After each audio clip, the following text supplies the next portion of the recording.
All right. Give me 1 minute, everybody. Welcome back to another exciting episode of the Quest Collective. You recognize my voice? That means, yes, I am back as Dungeon Master. Just give me one quick minute to have everything set up. Because it's been a while, so I have the wrong things on. So give me one moment.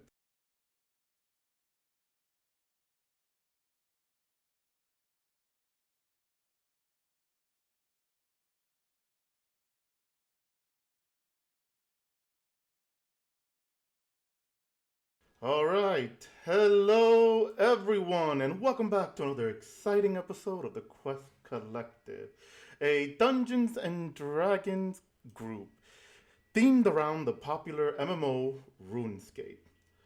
I am the returning Dungeon Master, Valdez, and we're here to once again start where we left off in Campaign 1. First of all, we have one person missing, which is Luke. Yes, the same Luke you all know and love. He's probably asleep because of different time zone, and he's a very, very busy person. Um, so, knowing that this is the return of campaign 1, we're now in session 12, and we are oh so long from doing this that we have not gotten back to all this. So, to recap where we left off, so through the whole campaign, real quick, we had a situation where Falador was having a minor problem with missing civilians, and so a group of adventurers were hired, thanks to the mercenary protocol of the kingdom of Escarnia, to allow mercenaries to do the jobs that the city can't do at this moment due to recent events that have happened during the time period. And so, several groups banded together with one white knight to go on ahead and save the city from whatever evil situation has been happening. And so, these group has investigated through everything, jumping through rules, loopholes, and uh, finding loopholes and doing things that a white knight shouldn't do. But thankfully, that specific white knight turned a blind eye. As such, they managed to uncover something bigger, a much bigger plot to what they assumed was a cult for the Zamarakians. It seems someone was behind this whole thing and orchestrated this plot of Zamarakians taking over Falador for some reason. They managed to reveal to the higher ups in the ranks of Falador, like Sir Amic, the leader of the White Knights and acting as monarch of Falador, with the, I might be saying it wrong, the Balisilla, or Steve, I know you want to correct me there. What was it, Temple? Basilissa. Basilissa, thank you. So the Basilissa, revealing what it could be a Terra Guardian Inquisitor. After traveling to Camelot, they confirmed these suspicions, only to realize that it seems that it could be something even deeper. For what reason an Inquisitor would have to commit these actions, and why not just act now? So so we left off with the group finally returning to Falador through Lodestone system. Um, and with that, before we continue, first of all, y'all, my name is not Steve. I see the chat. What is this? Why are you all yelling Steve for recap? It's Valdez. I'm hurt. No, that's what we do. I'm hurt. Yeah, All you right. don't get the joke. Like, All right, give me one quick minute because I just realized the music is not on. All right. So, what is going on here? When I decide to use Apple Music, all of a sudden Apple Music tells me to go fuck myself.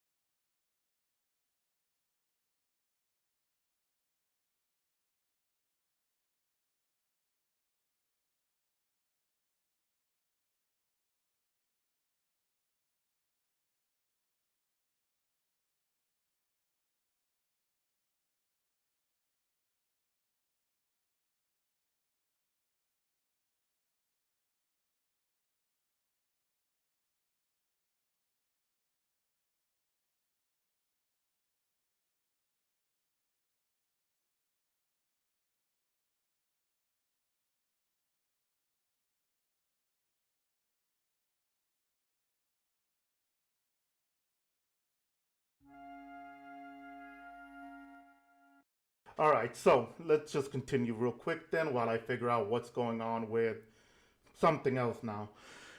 So you all are, so the rest of you arrive to Falador, and you arrive on the lodestone. A few seconds of floating right on top of it after teleporting.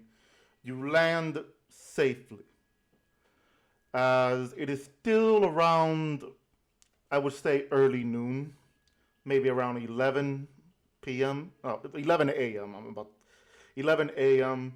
And of course, the sky is clear, no clouds in sight, which makes sense for the breeze that you're feeling right now, the cold breeze on you.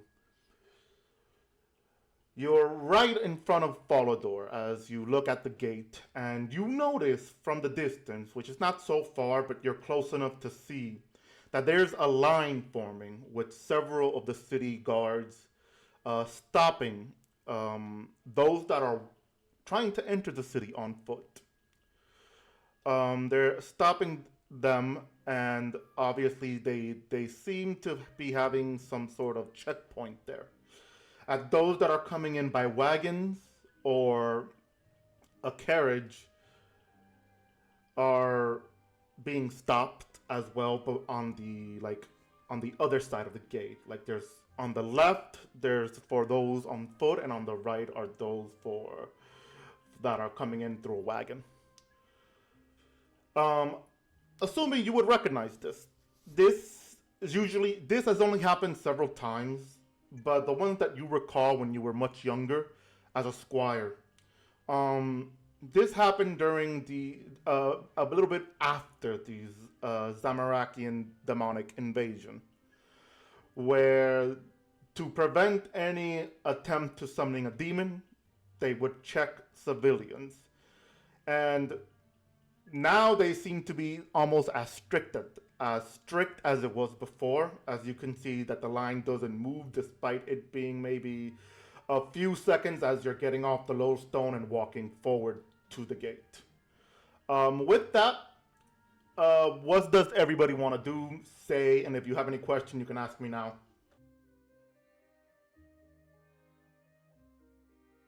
Well, this is gonna be annoying. Yeah, I suppose it is. I mean, technically speaking, we have the authority of the White Knight, so it shouldn't be too bad. Oh, Probably that's just sneak in if we need to. Asumi can get us through the line quickly, I hope.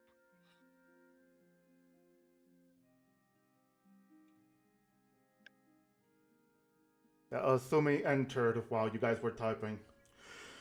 It seems everybody's acting a bit paranoid.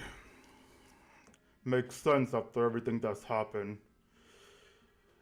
He goes on ahead and he puts on his helmet and goes, might as well get this over with. Don't want people in the line thinking that I'm trying to sneak into to the city. Wow, I'm sorry.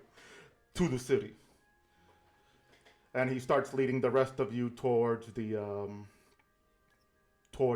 gate.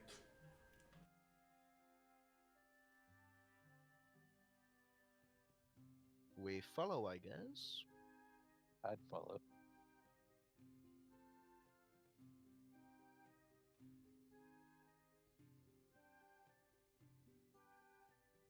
Oh well, I finally fixed my thing, but now it's another issue. Give me one moment. Um,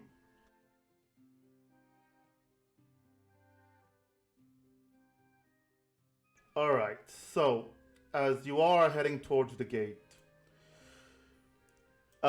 you see people looking over and seeing Asumi in his full white knight attire with the helmet, obviously. Um,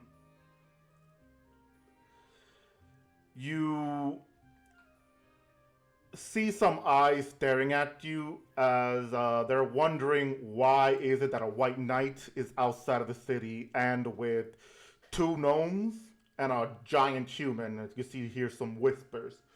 And as you get closer, assuming one of the guards go, "Oh, Sir Knight, welcome back." They're thinking, First, we need you to remove your helmet. If you don't mind, we need to confirm who you are.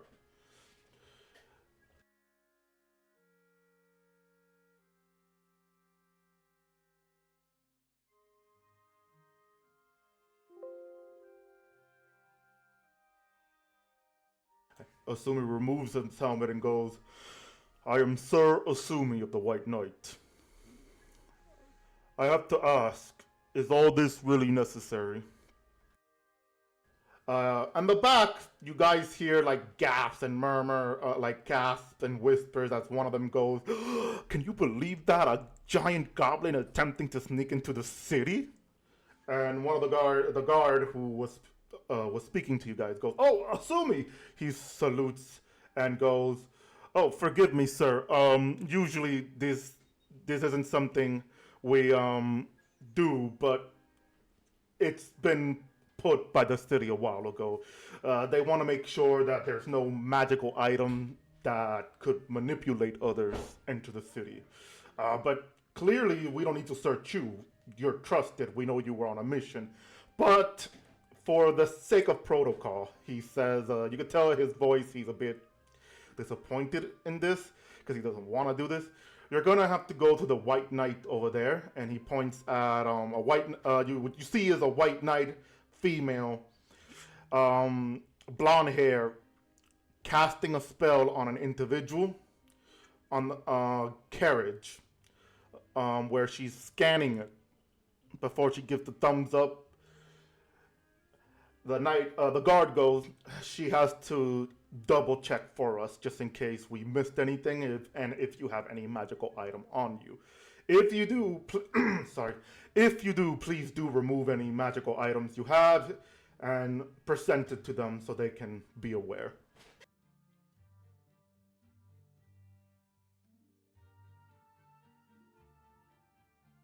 Asumi responds with nodding, walking in, and removing his Ring of Life. Okay, I forgot about the Ring of Life. Anybody else have any magic items that on you that could potentially set off a detection? Do runes count? First Dimple, you said no? I said, do runes count? Like rune stones, yeah. If they're, yeah. Yeah. I have rune stones. And Rudovic? My dice. Oh, you cheating bastard, you're finally gonna get caught. No, I just pull out a little pouch, set it aside. Alright. Barrow, what about you, aside from the divine charges? I don't got none of those, but I got my necklace. Alright. Alright, so, as you walk over, assuming you recognize this White Knight spellcaster. This is Amelia. Amelia Pong. Yes, I know what I did there, but that's something I had to do. It's from an old character that I used to play as. Hush, people. She looks over, she goes, Asumi, it's so great to see you. Ah, look at you. You seem to be getting your armor a bit dirty now, huh? Dimple, I hope you're not sneaking around and stealing from us again. She says with a wink and she points over one of the White Knights and goes, they have the good stuff. She says with a wink and she goes, Right. Maybe another time. I think we have a bit more urgent matter to get to this time.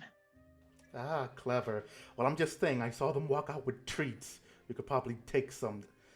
I think they have your favorite. And she clears her throat real quick, trying not to look like she's encouraging you to do something. She goes, anyway, any of you have any magic items? Please put your palm out with them, and I'm gonna scan them and cast Identify to see what their purpose is. And she does that. She first goes to Thimble, Ruined Stone. She goes, obviously, don't worry. She goes to Asumi, which is the Ring of Life. She goes, you still have it. Okay. Bara.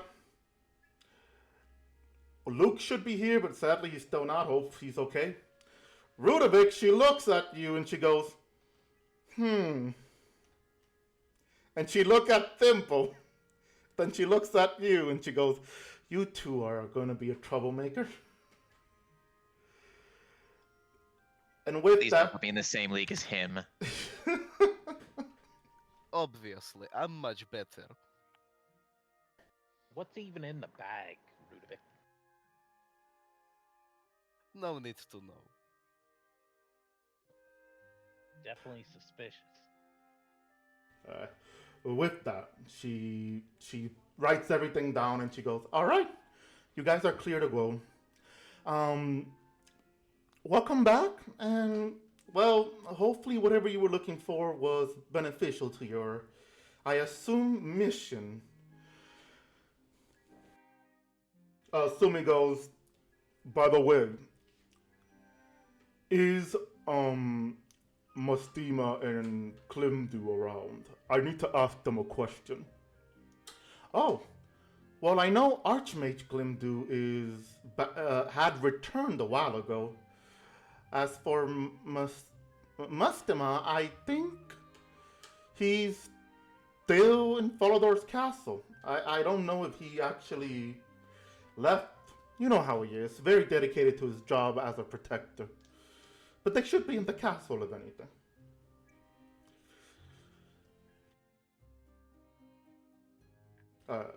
Sumi said he leaves the group there. Um, Anything you guys want to say or do before you get to the castle? I Nope. kind of need to go buy runes.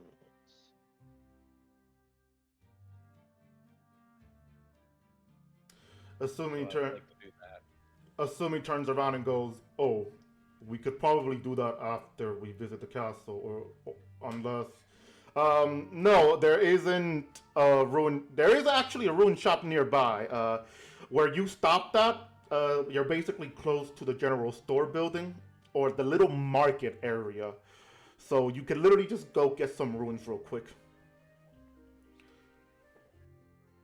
Yeah, so Sumi looked and basically pointed out to a magic shop and says, "We'll wait here for you.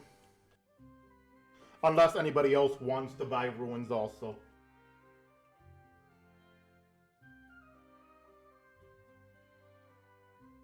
Just sounds like me. Probably just you then. Alright.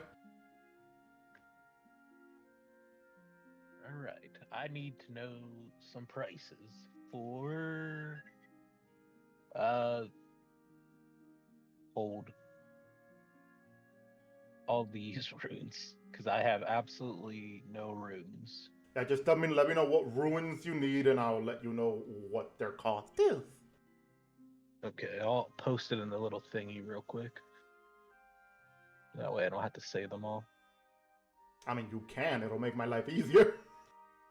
Okay, fine. I need to know. I need nature rune. Alright, nature ruins are going to be expensive.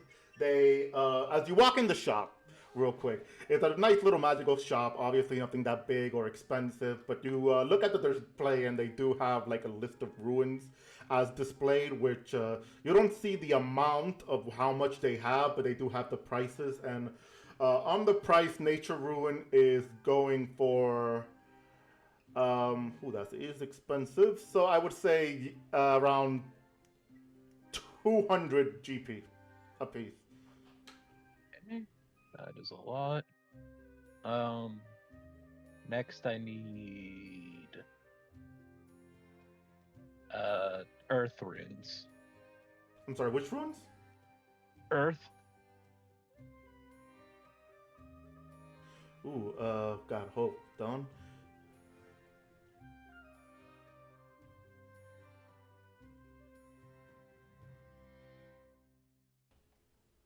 That would be 17. Wait, hold on.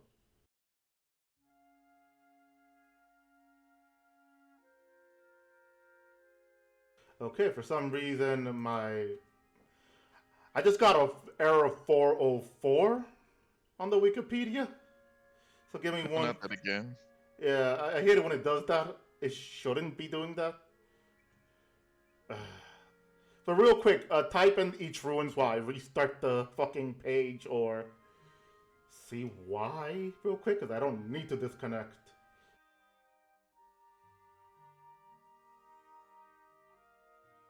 Okay.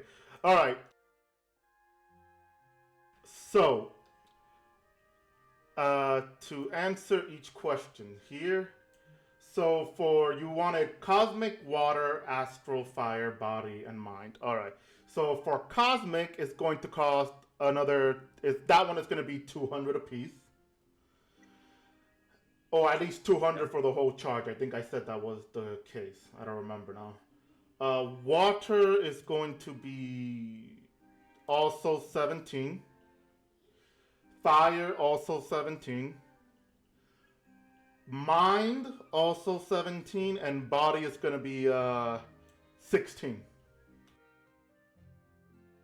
Okay.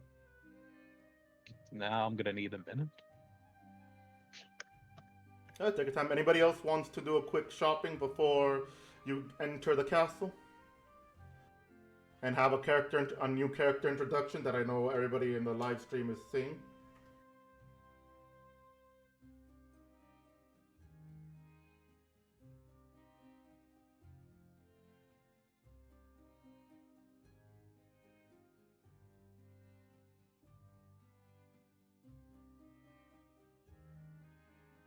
Are you good there? I'm good. Alright, so we'll continue on then. Wait, did you tell me how much astral runes were? Oh, I could have sworn I did, but let me repeat again. Astrals is 220. Money, okay. Yeah, that's pricey runes. You might want to go out and start getting them runes yourself. We got like 2 individuals that can do it. What, like rune crafting? Yeah, obviously. Good old-fashioned rune crafting.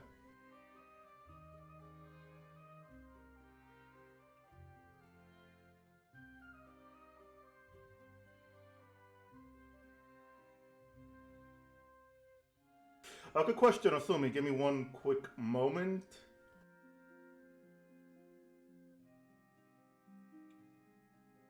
Oh, okay, yeah. So, no, they wouldn't have time runes since it's still new. But I would say they would be very expensive. So if you do happen to find somewhere that has it, they would be very, very pricey. The same goes for blood, and I assume death because of their location. The prices that I'm seeing are cheap, but I would change it just because of, at least for one of them, I would change it because of how hard it would be to get there, you know? No problem.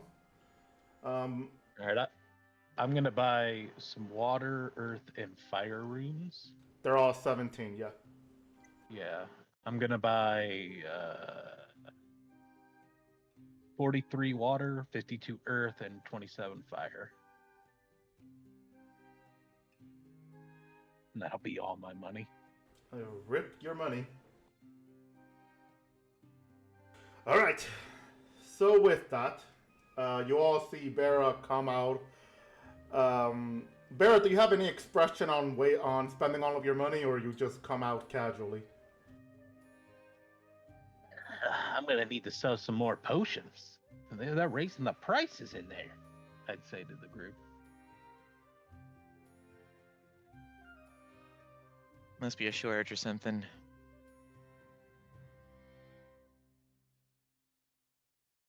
Or we need to start up our own rune crafting.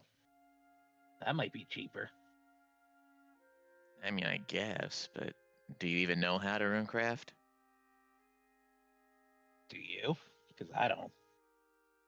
You basically get some rune essence and you go to the altar with the right talisman. Sounds like you're a professional. I mean, I've done some casual rune crafting, but not a whole lot of, dedicated rune crafting.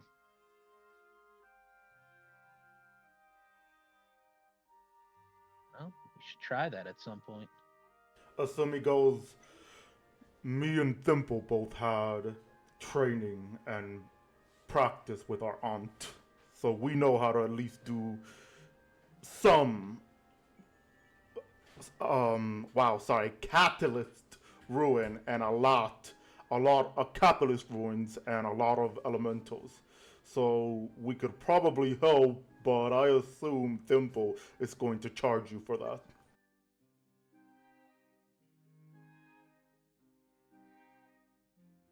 Yeah, probably. As you guys are walking, as Asumi is leading and, talking to you guys, you don't pay attention much, but you bump into someone. As your chest plate hits them on the head, just thung, they fall on their butt. As you look down, Claire, go ahead and introduce your character and their reaction to bumping into Asumi. So first of all, Claire is probably somewhere around like 5, I'd say 5'3", 5'4", very like sort of on the shorter end of humans. She has like this giant cat that's just sort of following her around, and when she gets knocked over, it just sort of sits there and stares. After getting knocked over, oh yeah, a bit more description. She has like it's very like fiery red hair, but it's sort of full of dirt and looks a little more on the brown end of things. Because of that, she's wearing an old beat up, like it looks like it could have been like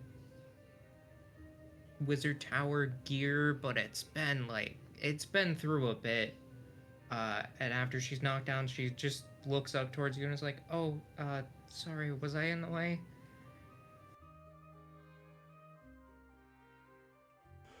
Sumi responded that before you getting up, he wanted to help you up. As you look up, you see you're looking up and down to what you could see a knight, like literally a fairy tale knight shining armor, because motherfucker polishes it like crazy.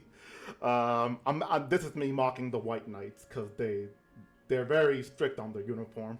But as you look up from the all white knight armor, you see a scarf around his neck to eventually a greenish face with tusk. And obviously to you should be an orc, but it doesn't appear like a normal orc, especially with more humanoid feature. As he holds his hand out to help you up, and if you accept it or not, he goes, "Oh, forgive me, I wasn't paying attention. You're fine, I hope." Oh, it was my fault. You don't have to worry about it. I was in the way. I wasn't paying enough attention. Are you guys adventurers? Maybe. Who's asking?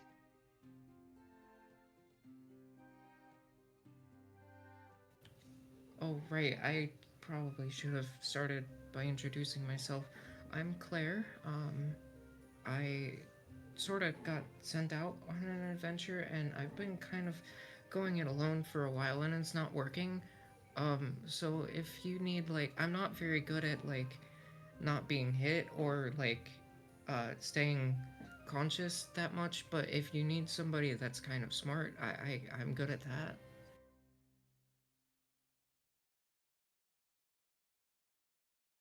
Like, dang it.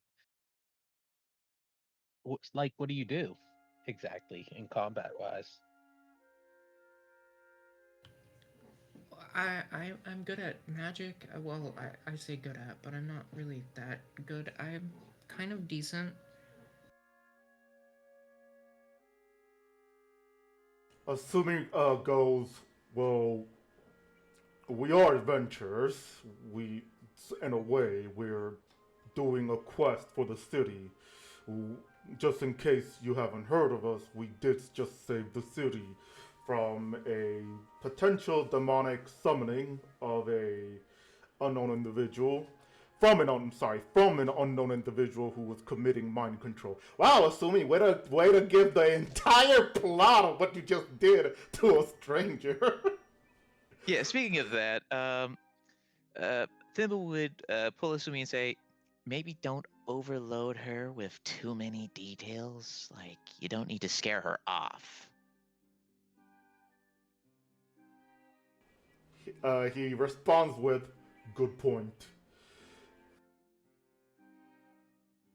Which, by the way, after he explained that, Claire, the whole what they did, um, being there for at least a few, like a day in total, you do recall reading somewhere, newspaper or poster, of a group of individual being, what the paper says, being led by a white knight, having foiled a plot from cultists who is assumed to be Zamarakians, but informants say that they weren't Zamarakians. So these, you would make a good assumption that this group here are the group that you read from the paper.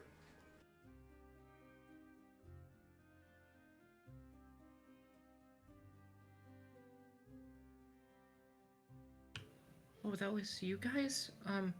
I I know I like don't look like much, and I'm probably not that much, honestly, but if you have space, I would really prefer to travel with other people instead of, like, almost dying a lot. That's not very fun.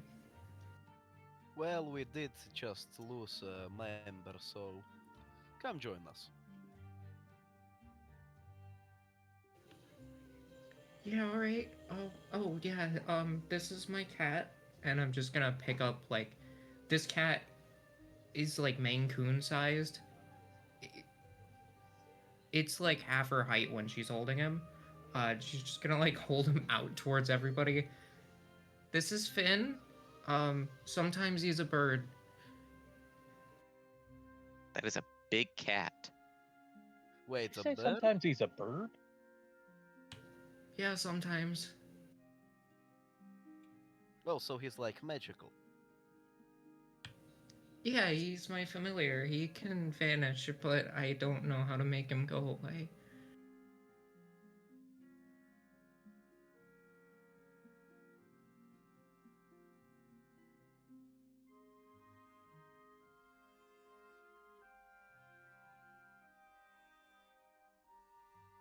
Yeah, does that thing try to eat rabbits? Because that could be a problem. I don't think Finn eats anything. And she's just gonna, like, spin the cat around and look at it. Do you eat food?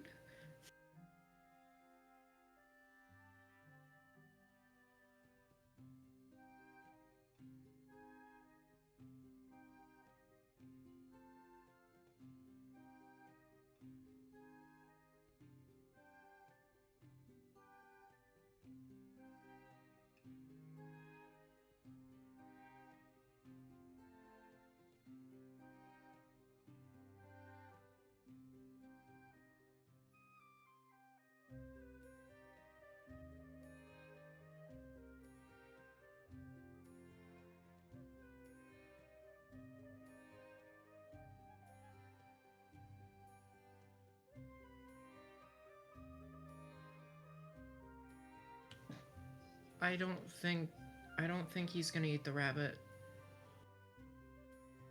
That's good. My rabbits used to fight other rabbits, so it might kill your cat if it does.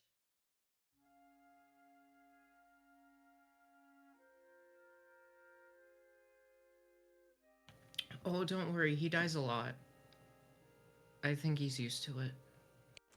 Asumi looks at Barra real quick and then goes, "I'm sorry, your rabbit used to what with other rabbits?" Yeah, we used to like kind of fight off rabbits at the farm, and they would fight each other, trying to eat, our vegetables and stuff. So they're little aggressive things.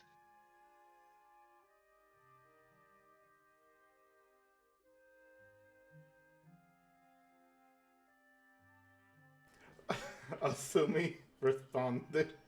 I'm sorry, I'm laughing because apparently my players are secretly assuming that I'm a furry now because that Meow was apparently accurate. There's nothing to be ashamed of. You can admit it. 2025, man. Yeah, I don't judge. I do. I'm not a furry.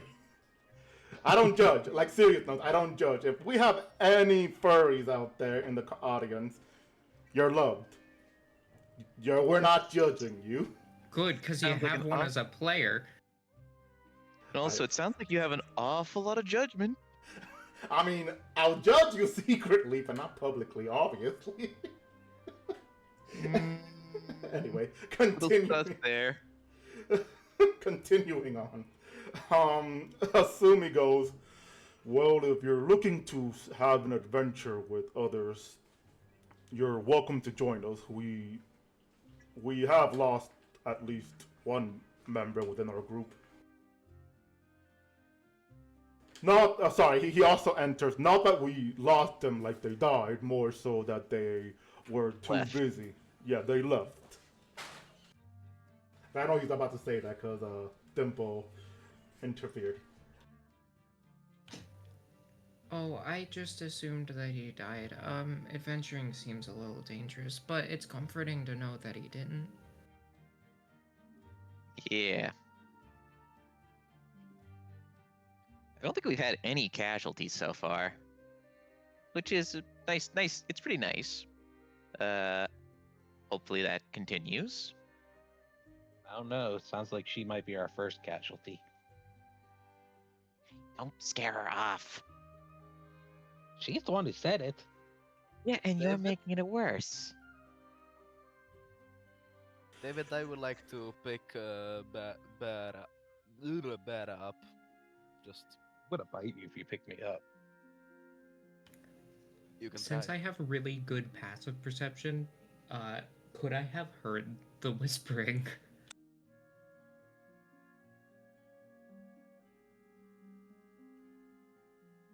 I said that out loud. I wasn't whispering my part. Oh yeah, no, yeah, sorry, yeah. So you if you're asking, you with the crowd around you, you were perfectly able to understand them. Oh, I know that I'm probably going to die, but like, it's less likely that I die when I'm with other people. All right, That is true. this just raises a lot of questions. What you've been doing before this point? Mostly getting knocked out by people and then waking up in strange fields and scavenging for food. It hasn't been very nice. All right, Isa, you probably gonna do better staying with us then.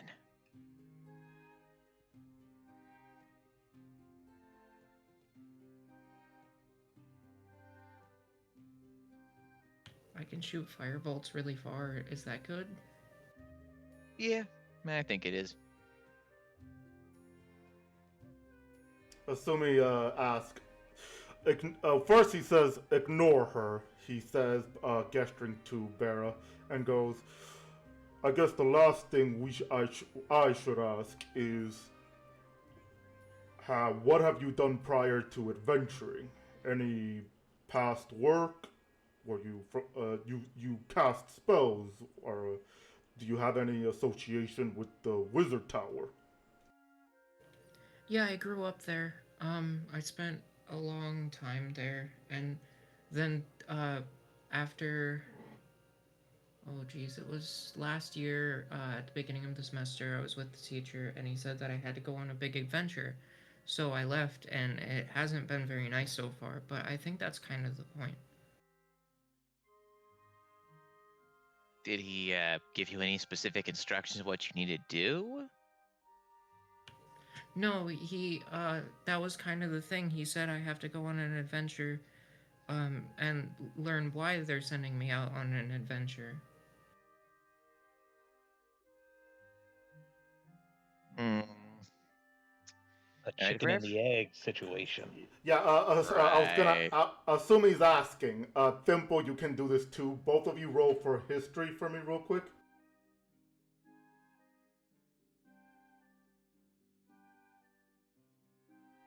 23. Nice.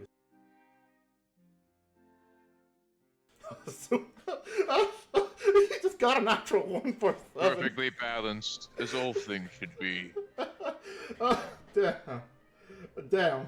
Alright, so although assuming you can't seem to recall anything about the tower sending people off, you do know about one signature hero or a few other wizards that do have, you know, association with the tower and were off to do adventure. But you don't recall anything about this. At least you don't know if this is something that is normal or not. Dimple, this sounds really fishy. You recall hearing a story of a specific wizard who was a bard, who was one of the earliest bards, who was set out to adventure and never came back.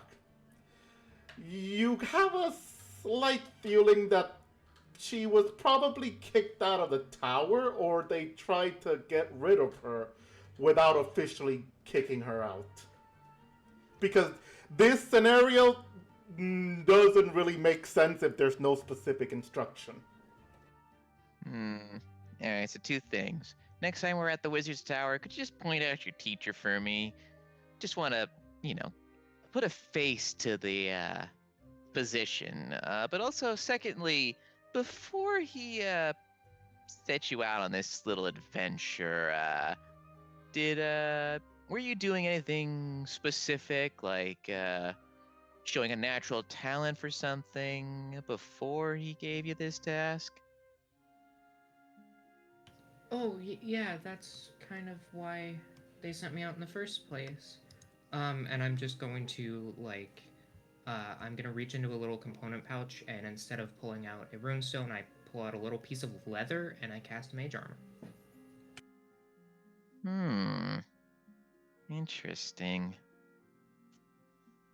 Alright, like I said, let me know when we're at the Wizard's Tower who your teacher is. Just wanna know who they are, that's all. Sumi gave me the gif of SpongeBob caveman going the whoo situation as he sees her use magic without ruins. So he's like, whoo, like amazed by what she's able to do, and he just stares.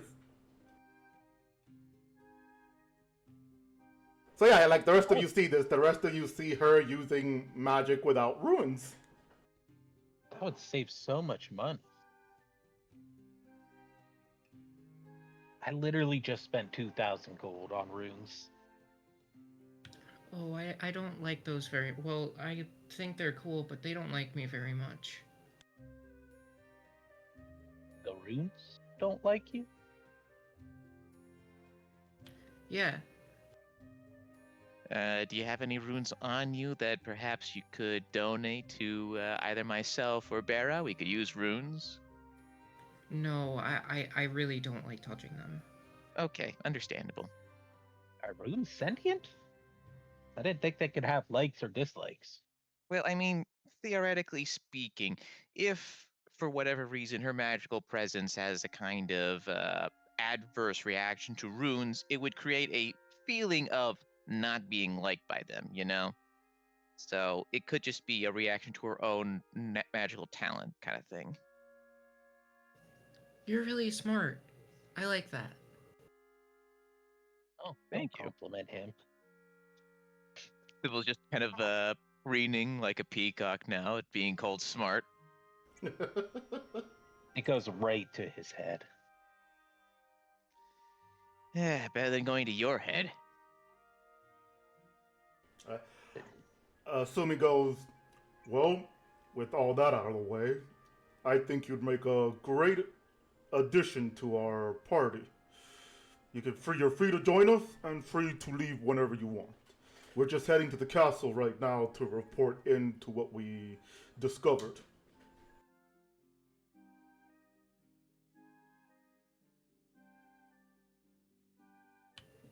Yeah, I'll follow you if that's all right. Thank you. All right. And with that, you were all sort of walking and talking. You stopped midway when she used magic, and then you continued walking to where you now are walking across the bridge, and some of the guards salutes to Asumi. With the winter outfit, I never clarified their uniform during the winter, but they're still wearing their white knight armor. The only difference is since it's still winter, it's cold, and there's some snow, you could see them wearing a cloak over their armor to keep them warm, and they don't have their helmet on, but they do have a hood over their head. So they're basically just keeping themselves warm with a nice thick blue robes, cloak, and a blue hood. Basically, what Asumi is also wearing, because he thank you for reminding me about that. Which he has a hood over his head, and the cloak also with a scarf around his neck, as that is the only difference between him and the rest of the knights. But as you're walking through the gate, walking over the bridge with the guards letting you in, you start making your way through the courtyard where you see Claire. You probably have never seen so much of them, but you see a Icene, which is basically the RuneScape equivalent of an angel. Wings basically spread for a moment as you see a knight fall on their butt, and he has a spear pointed at them, and he goes, "All right, basic trading over," he says as he casually stabs the spear to the ground and helps the knight up, and he goes, "All right, remember, your enemies will never show you any signs of mercy. They will find any way to cheat. So always keep your guards up no matter what." He turns around and he sees the rest of you as he salutes to Asumi for a moment, and he goes, "Your uncle's up there, by the way. He wanted to let you guys know that your other uncle, Steve, has brought some sweets for you. Baked cookie, fresh. I saw steam out of them. It's good to keep yourself warm. Go ahead." Cookie time. And Nimble just rambling runs over to get the cookie. Asumi just runs inside like, "Cookie, cookie, cookie, cookie, cookie."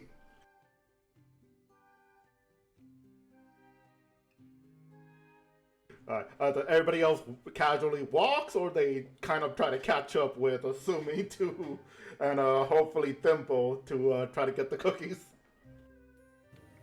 I'm politely waiting my turn. I'll just walk in and watch them devour them. I go slowly and just shake my head. Alright, so as you guys sort of just walking in, Asumi and Thimble are the first ones upstairs to not the top floor where the throne room is, but let's see, that's first floor, second floor. I'm using American system here. Bear with me. So you guys are now on the second floor, and you, well, first it's Thimble and Asumi. You guys are on the second floor, and you see Mastima just eating one of the cookies as he turns to you and he goes, "Oh, these are for you and your groups, but Steve said I could have some." Okay. And Thimble just moves over, grabs a cookie.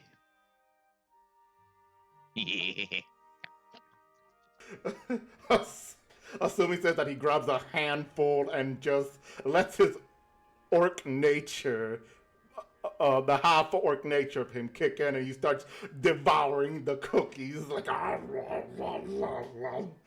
Mastima's just looking a little bit scared and goes, "Asumi, manners.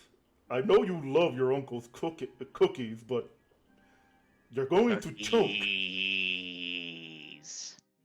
The rest of you arrive and you see Thimble going, "Cookie," and Asumi just devouring the cookies in his hand. There's still some enough left for you guys if you guys wanted to grab some. Mastima sees you and he goes, "Oh, there's cookies here if you guys want any. Don't be shy." Do you have milk? Well, he didn't bring milk, he brought cookie, but I believe we could get some milk, I guess? He looks over to one of the knights and goes, "Can you bring, 6 glass of milks? 7, because now I'm feeling thirsty." And one of the You knights could dip it in berry juice. No. Ew. Ew, that's the best way to have them. In what universe, Bera? In what universe? All of them? No, don't lie to us.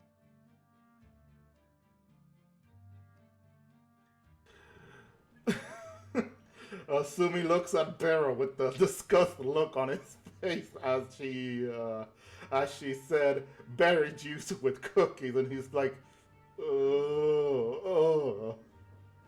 As he looks over to Claire and he hands her a few cookies, just in case you think you're not allowed to eat. Here. Oh, thank you. Rudovic, disconnected? I think he is trying to contact Luke to figure out where the hell is he. I mean, yeah, that makes sense. But if he's not able to We're join doing us, the summoning that's fine. ritual. Yeah. Oh, Rudovic's back. He didn't pick up. Alright. He must be asleep. He must have just stayed up way too late. He does. Yeah, He's he dead. does. But it's fine though. It's fine. Let's let him Mentally dead. sleep. Let's let him sleep. We'll punish him next session. Yeah, still find that he got no cookies. The ultimate punishment. Oh yeah, big time. The best chocolate chip cookies, made with perfection. And love. Mostly love. Anyway. So yeah, as you guys are eating the cookies, some of you are waiting for the milk. The milk comes in. And you guys drink, you have a moment, and Mastima goes, "So, how was your mission? Was it a success? Did you find any information that you needed?" Kinda. From what it sounds like, trying to get to Terragard is gonna be, or get any info is gonna be a bit tricky. We didn't really get a whole lot out of King Arthur. But from what it sounds like, we need to track down Oreb the Magister. Mastima's face went from listening to complete, total anger as you can tell it's not towards you, it's just towards the idea. And he goes, "I'll get your aunt." As he starts walking with fuming motivation of wanting Uncle Master, chill. First off, we're grown-ups. We can handle this ourselves. Secondly, we just need to talk to him and find out what he knows about Terragard. Apparently, no one has seen him in a long time. So, just need to figure out where to find him and talk to him. Unless, of course, you know some other Terragardian Magisters that are hiding nearby or something. He was about to say something, but then he thinks, well, there were rumors that I recall hearing, but last I checked, the former World Guardian had dealt with them, so I doubt. But still, let me get your aunt. She's better equipped to handle the communication part. He says as he walks out for a moment, like, not fuming anymore, but he is just a bit disappointed that Necromancer has to be spoken with. Assuming It always gets like this with... Assuming goes, "Well, at least we still know he hates necromancers." I mean, was there ever any doubt he wouldn't stop hating them? Like, I mean, it's kind of half his thing.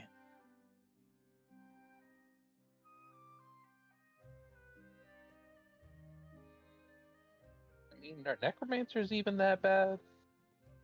I mean,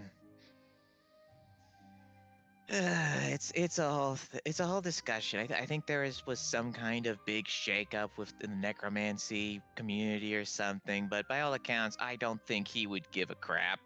if they're good or not. A necromancer is a necromancer to him. I mean, I think one of my formative memories as a kid was that when I asked him what the difference was between demons, he says, demons are demons, and you have to smite them in the name of Severodome. And it was a recurring theme in my childhood. Asumi goes, but demons are demons. They have to be slain. Unless they have a good reason not to be slain, they have Or to they're- be slain. Or the horrifying beings beyond our comprehension. Asumi enters. Oh, well, then there's that one demon we did speak with, which we should never name again and hope we never encounter again. Talking You about guys that little talk to girl. Demons? Yeah, we had a little demon girl with us for a while. Her name was Lilith. I would Why like to would you smack- say that? I would like to smack Beata. Please do. I would also like to. You know what? I'm gonna steal one of her berries. Can I steal one of her berries? I mean, Go for it. sure. I guess 11 doesn't hit. I mean, first, yeah, sure. Go ahead and do whatever you want to do there. So unarmed strike. First, unarmed strike 11. Does that hit, Bear? No. Alright, so you see that coming and you duck out of the. You duck to try to avoid it. Meanwhile, I need you to roll for perception check with disadvantage since you're distracted. Okay, hold on.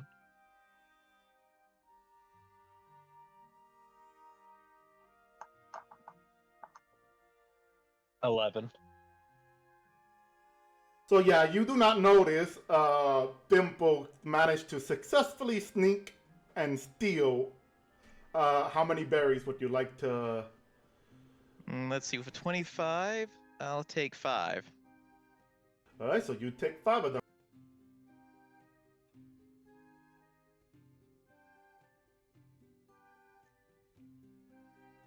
Sorry, I meant to say just plain yes there, Claire. I just meant to say yes, ignore the spam of M's. You just thought it was really yummy. Yeah, but yes, what the question that you ask is yes. We have a whole rule set for that in combat, but right now, yeah, your regain was already made. But yeah, so Barrett, you probably don't notice that you're missing berries because you avoided a punch from Rudovic. It was more of a slap. I failed slap. Assuming, Assumi goes, I just said we should not mention, talk about, and even hope we encounter them again. And here you are, saying the name. Why? Oh yeah. Well, she was- Well, Claire was curious. I had to tell her.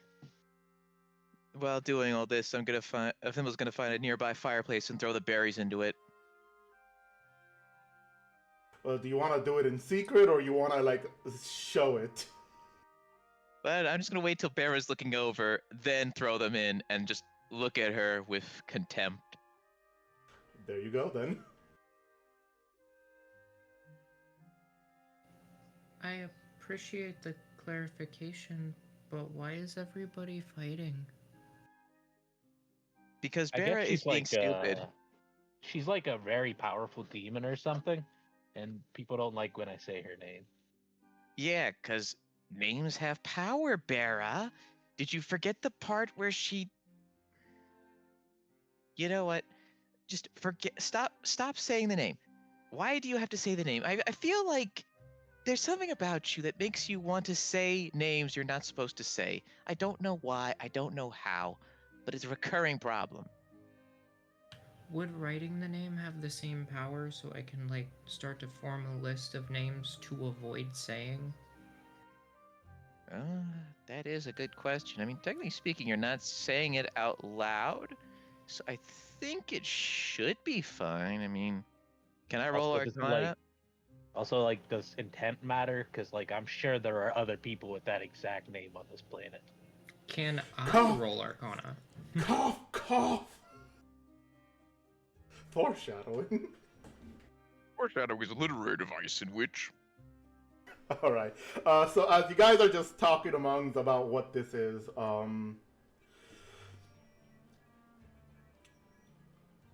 you hear footsteps, and eventually you see it's a gnome also, Klimdu.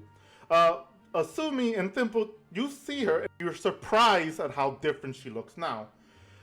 Instead of having her archmage of the wizard tower uniform, her uniform is now completely white with a robe around her, with a robe from the waist down, which looks like it has sands leaking out of her.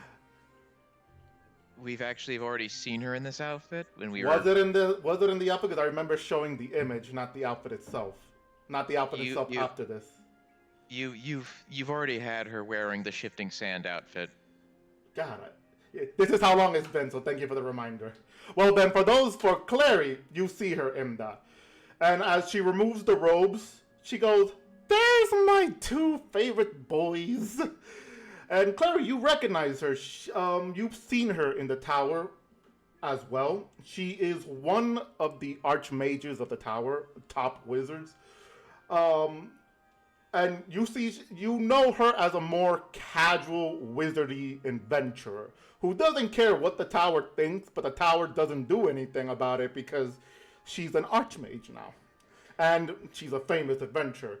So you see her just skip over to Asumi and Thimble and gives them a great big hug. And she looks at Thimble and Bera and she goes, "So, are you treating her right?" If by treating her right, you mean yelling at her when she keeps saying names she shouldn't say because she might piss off an ancient archdemon, then yeah, totally. She He looks burned at my berries. she looks at the two of them for a moment and goes, "Must be my young love." And Thimble's just on the side snickering. Thimble, you mean Mastema? Yeah, sorry. As Master Machi, I'm laughing because Thimble is just- just showing me Yep. gifts. He's showing me gifts of things I don't want to see to make me laugh. Sorry, I'm doing what? Anyway, so she goes to Mastiva and she goes, "Young love," and Asumi is just on the side snickering, just laugh and trying not to laugh too loud at this. And she looks over and she goes, "So, what is it that you folks need?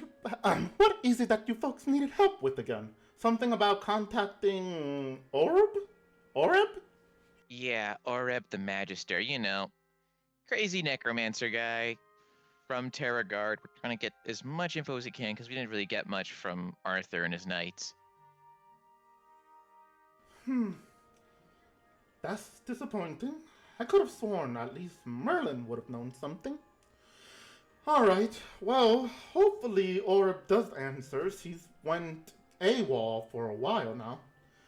As she says, as she starts grabbing some materials from her pouch and she lays them around, like basically making a big circle. And she stands right in the middle of it. And she goes, "I'm going to see if I can use a telepathic communication with him.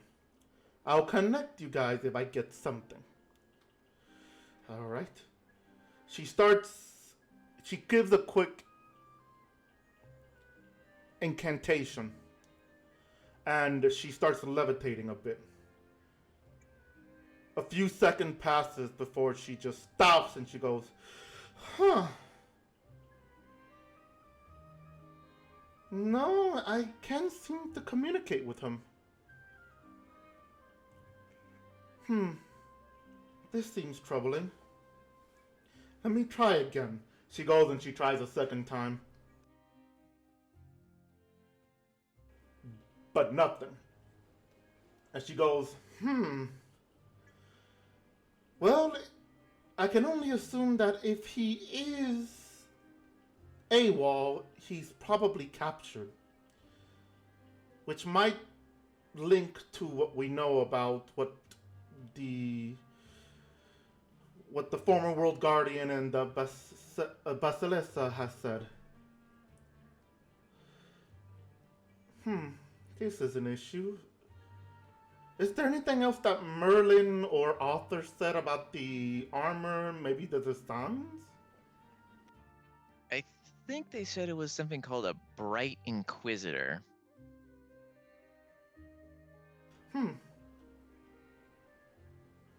Well, I would make a comment about that, but I would have to look onto it. Oh, can you draw it? Maybe there's something about it that I could date back to maybe something that Saradomin used to have. Alright, so let me just get some papyrus, some red dye and whatnot, and then once Thimble gathers all together and he tries to draw it as best as he can. Do I need to roll anything, or can I just draw it and show it to her?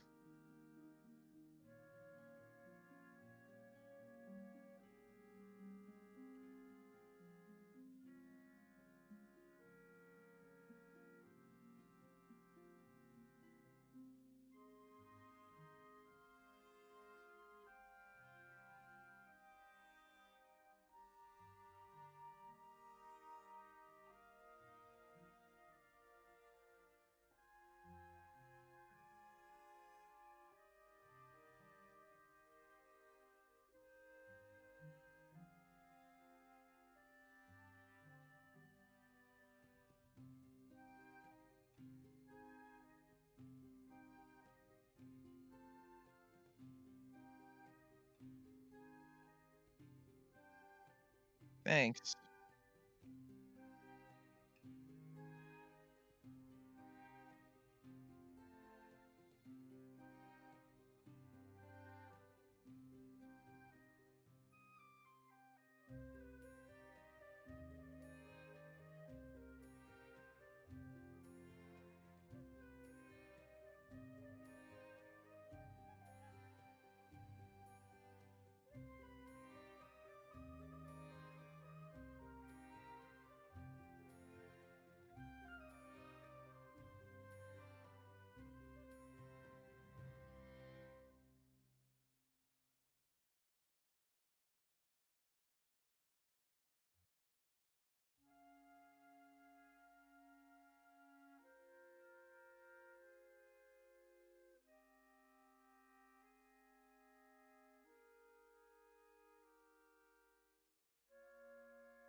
Greetings, Lady Rivme. Lovely to see you again.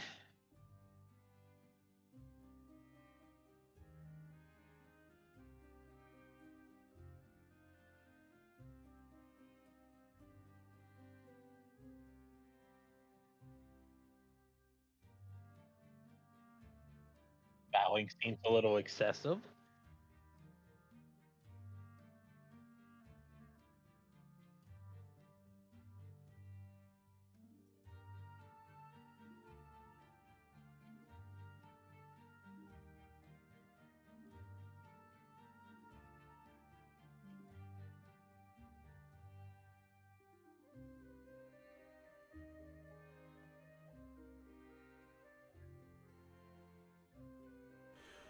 I'm, I just realized I might have been muted for a bit. Hopefully, it wasn't too long. Sorry.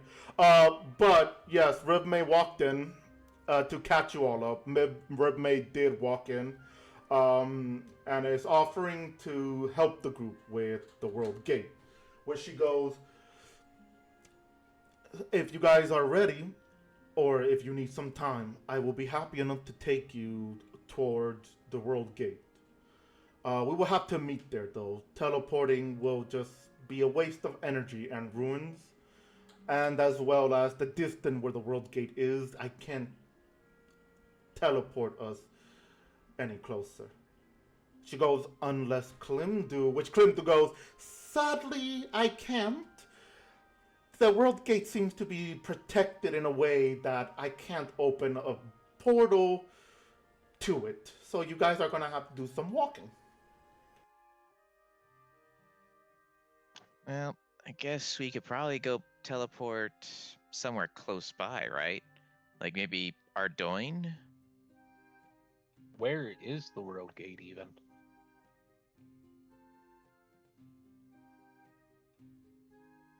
Well, the World Gate is located near the city of Prifdnis, the city of the elves. It's basically right where the mountains are. The pass of I forgot what it was called. Arender Pass. Thank you. It's basically around there, the Arender Pass. Right in front of it, it's probably right on the outskirts. You could probably get there. Rather easy. As for teleporting to Ardorin, sadly I can't. I've run out of law ruins.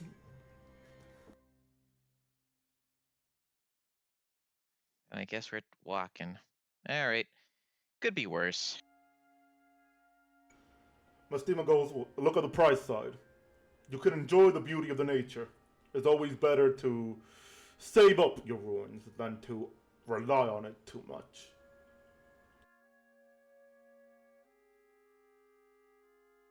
Say that, but you don't have little legs like us gnomes.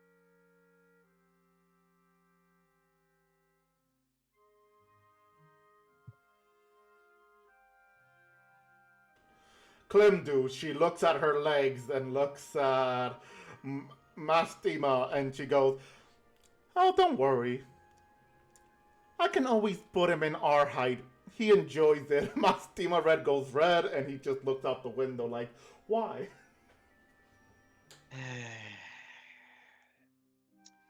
Alright, let's leave before things get weirder. Asumi goes, and there's an image in my head I can no longer remove.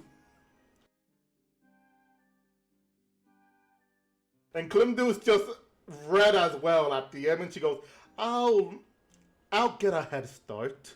I'll see you folks over there. Be safe. And she just walks away, heading upstairs to go to the roof and fly off. Oh, before you go, I really liked your lectures at the Wizard Tower. I don't know if you recognize me, but I just wanted to say that I really appreciate your approach to the arcane. And I have a lot of notes that are from your lectures. Thanks. Klimdu goes, you do look familiar. Her eyes squints at you for a moment and she goes, you're that apprentice of Wizard Eric, aren't you? Or was it Wicker Henry? Oh, there's so many wizards in that tower I can't keep up. But go ahead, just ask your question then. Oh, I just wanted to say that I really appreciate the work that you did, and thanks for teaching me so much. Oh, well, I'm honored. And I'm happy to see more wizards are going out there and adventuring. The tower usually doesn't like adventuring wizards. They believe that it corrupts their mind to what's morally good. She leans in. If you ask me, morally good is whatever gets the job done. Oh, they sent me out on purpose. They said that I have to figure out why they sent me out. But I don't know if I necessarily agree with the morals thing. But I'll take that into consideration. She looks at you and goes, Ah, that's new and suspicious. Which Mastima responds with, perhaps it's like a new lesson for them, considering how many of us adventure now. It's which she responds, do you have any special talent?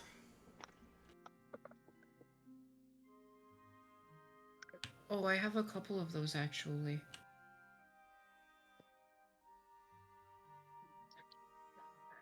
But the main one is, I can do stuff, like this. And I'm just gonna, again, like, take out, or I guess this time I don't even need the leather. I am just going to, hold my hand out and cast shield with no material component or, runestone. Mastima looks in shock as Klimdu's eyes just light up and she's like, oh, that is amazing! Oh, I love that! She looks at Thimble and she goes, did you already suspect this could be... Yep. You just next time out at the tower, I'll pay this guy a visit. That's all. Just a talk, you know, just a talk. I taught you well. And Mastima looks to the for a moment confused before he realizes, and he just, yes, make sure you give him a good talk, a very good talk. No one's ever reacted like this when I show them that I don't need runestones. Usually they yell at me. This is cool. Why on earth would they yell at you? It's like you could topple the whole rune industry if you could teach people how to do that. The Wizard Tower didn't seem to like it very much, especially when I did have runestones near me and then I got really sick, but they kept trying to teach me how to use them. Well, Clem to go responds, the tower tends to be more tradition. If you end up doing something, the majority of them would dislike it. Mostly the older one. Unlike Archmage Sarador, he's more open-minded. So long as it's not making a deal with a demon or using necromancy. But you seem to use it naturally, which does bring a lot of questions to how. A brain-picking situation for later. You guys have a quest to do. Meanwhile, I am going to go to the tower and see if I can find any official paperwork about your task. And Mastima goes, oh, don't forget about what we discovered. The wise old man. Oh, yes, him. Well, I have to be off as well. I'm gonna be doing some light work as well.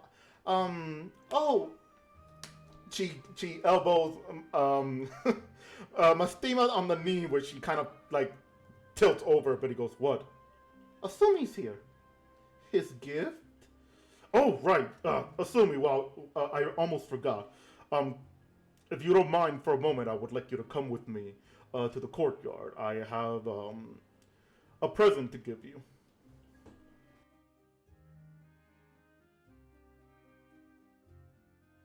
Asumi looks and goes, oh, sure, all right. I'll meet you guys up at the other side of the bridge then. And he follows Mastima. Unless you guys want to see the present too, you can follow him. No, private matter. Off we go. All right. Everybody else is going with Dimple then, just to wait for Asumi. Eavesdropping is rude. Alright. Sorry. Alright, so assuming you're following Estima, and he goes, so do you remember my unicorn, my trusty steed? You remember how they had found a mate and have a child? Holly, I believe you wanted to call her. Asumi responds with, yes, I do. What happened? Is she okay? Oh no, she's perfectly fine. I just thought that she has reached an appropriate age now. She's at the right height and everything. I wanted to give this to you as a gift. As he says, as you're now downstairs, as he's walking over to a stable, where you see a few unicorns there, gliding armor, white armor, obviously, with Mastima walking up to his, which is covered in gold armor, as he's rubbing the chin, and he whistles as you see a much younger unicorn walk up, and she notices you, Asumi, as you two used to play, especially while you were younger, and you go on ahead and she nudges you with her nose and just rubs her and everything, and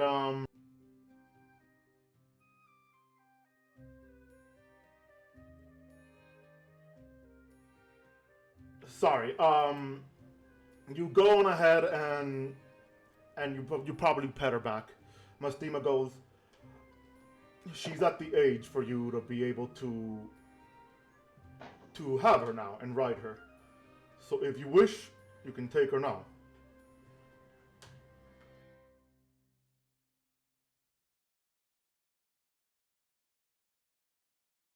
Waiting for him as he's typing.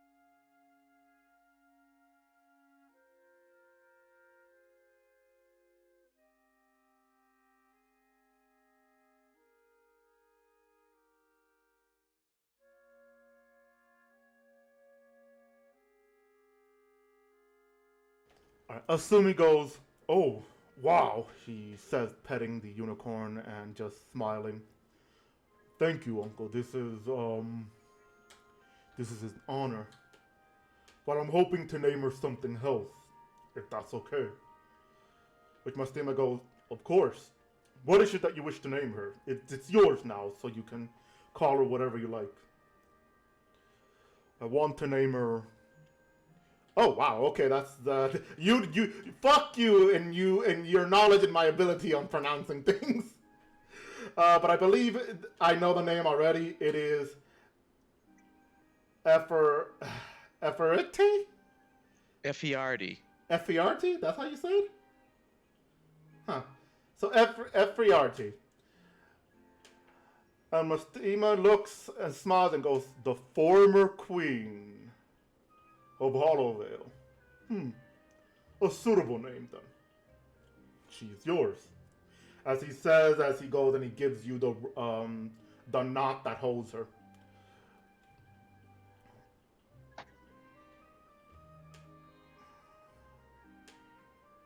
Alright, as Asumi says, he grabs it and he thanks his uncle and walks over to pass the bridge.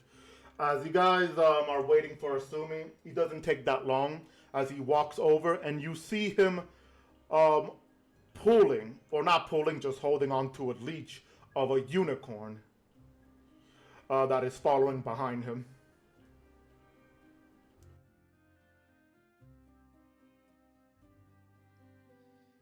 Well, evidently someone isn't going to be doing much walking. Now we got 3 pets. What do you call that one? Oh, by the way, my rabbit's named Ogle. Just for your information, Claire. Sure. Hey, Steve, one more time, help me out. What was the pronunciation of it properly? Effiardi. Efriardi. Okay, I gotta remember that. Efriardi. Which Dimple tells you, oh, her name is Efriardi. Dimple tells you? Thimble's voice got deeper. Thimble is using the power of brainwashing. It's all part of Thimble's grand plan. We are Thimble. We know we are Steve, for we are many. Oh boy. But yeah, he goes, it's Efriardi, named after the late queen of Hollowvale. I know she's alive. Isn't she still alive? Yes, I know she's alive. He was about to say, I know she's alive. But I thought it would suit the name well. Alright, going forward, maybe say former queen, not late queen, because late queen implies she's dead. Also, do people just like normally name their unicorns after people? She could be dead and the news just hasn't reached us yet, but I find that unlikely. Yeah, I feel like an ancient queen who has survived this long dying would be pretty big news. Oh, someone goes, fair point. I meant more like she's no longer the queen, but fair point. So, I'm thinking I'm going to be writing this one. I am also thinking that I could use my White Knight status to go on ahead and have us have a carriage, a wagon for free for the rest of you to ride on.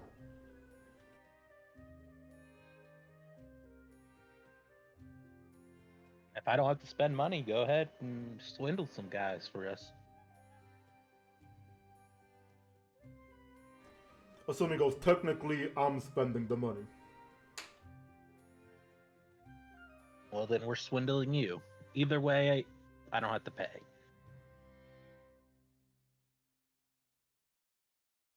Does everybody else agree with Thimble's offer? Assumes. Why do you keep saying Thimble? Because you're stuck in my head. I can't get you out of my mind. Change Asumi's name to Thimble. Yes. Anyway, so assuming anybody else agrees with Asumi's offer on paying for a carriage, wagon. Yeah. All right. So with that, you guys walk to a stable that is just close to the gate. As you do, you see a sorry, my head is going everywhere. You see an elf sitting on the counter, going, "Oh, welcome, ladies and gentlemen. How can I assist you today? Are you looking for a wagon or a simple mount? We have a bull, we have a terror bird for our gnome friends. I see you have a unicorn. Are you here to put them in?"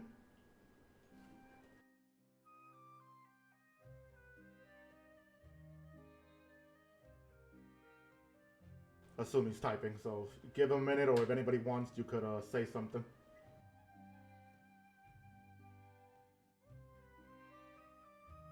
Alright. He goes, hold on. Hi, no. I'm actually here to help the rest of them be able to mount something while we are heading off. I was hoping maybe a wagon for the 5 of them. Because, yeah, counting Luke. It goes for the 5 of them. So that they could ride on something, and 6. I was hoping with my official White Knight status, this is technically a mission, I can get the mission discount. Ah, well, of course, give me one quick minute. As he pulls out some flyers of paper as he starts reading through some stuff. Ah, okay. There's a discount, and now for a wagon big enough, give me one moment so I can look up the to see if we have a wagon big enough for the rest of you. Cause he gestures to Rudovik. I am going to assume this one wants to have enough space for themselves. So give me one moment. He walks up to the back. He just called you fat, Rudovic. I believe he called me tall. Not what I heard. I can make you way less if you'd like. Now this is just getting rude. Oh, I didn't mean anything rude by that. I'm sorry. Don't worry, Bear started it. You're making our new member upset. Good going, Rudovic. I Oh, will no, I'm punch not you. upset. Look at them. They're about to break down in tears because of you, Rudovic.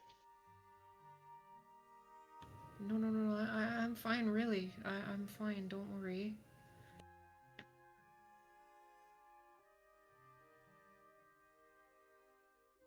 Classic Rudovic. Asumi just sighs for a moment and goes, "You're fine, Claire. Just don't worry." As you say that, the clerk returns like, so good news. We have a carriage big enough, and we do have 2 strong bulls to be able to pull them.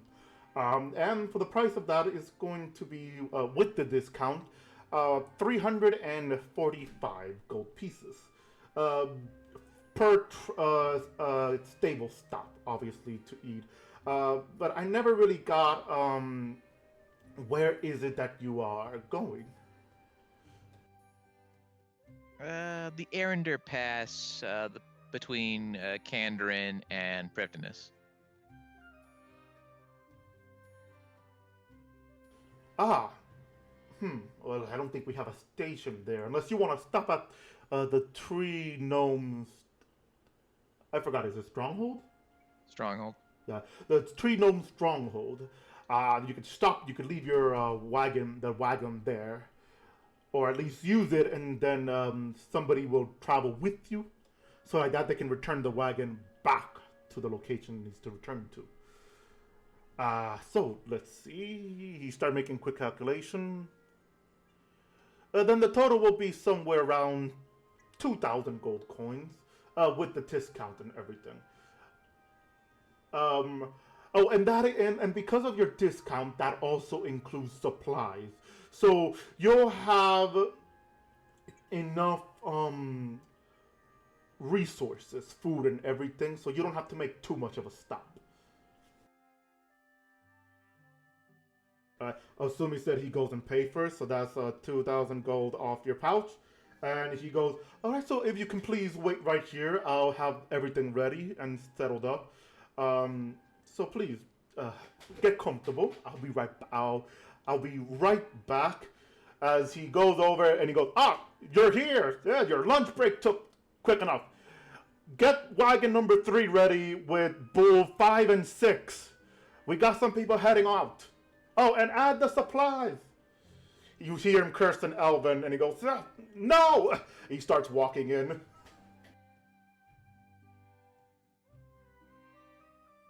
Very unorganized here.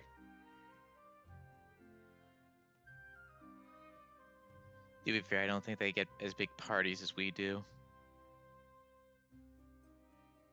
Asumi goes, maybe the guy is new. Either way, I am glad for that discount.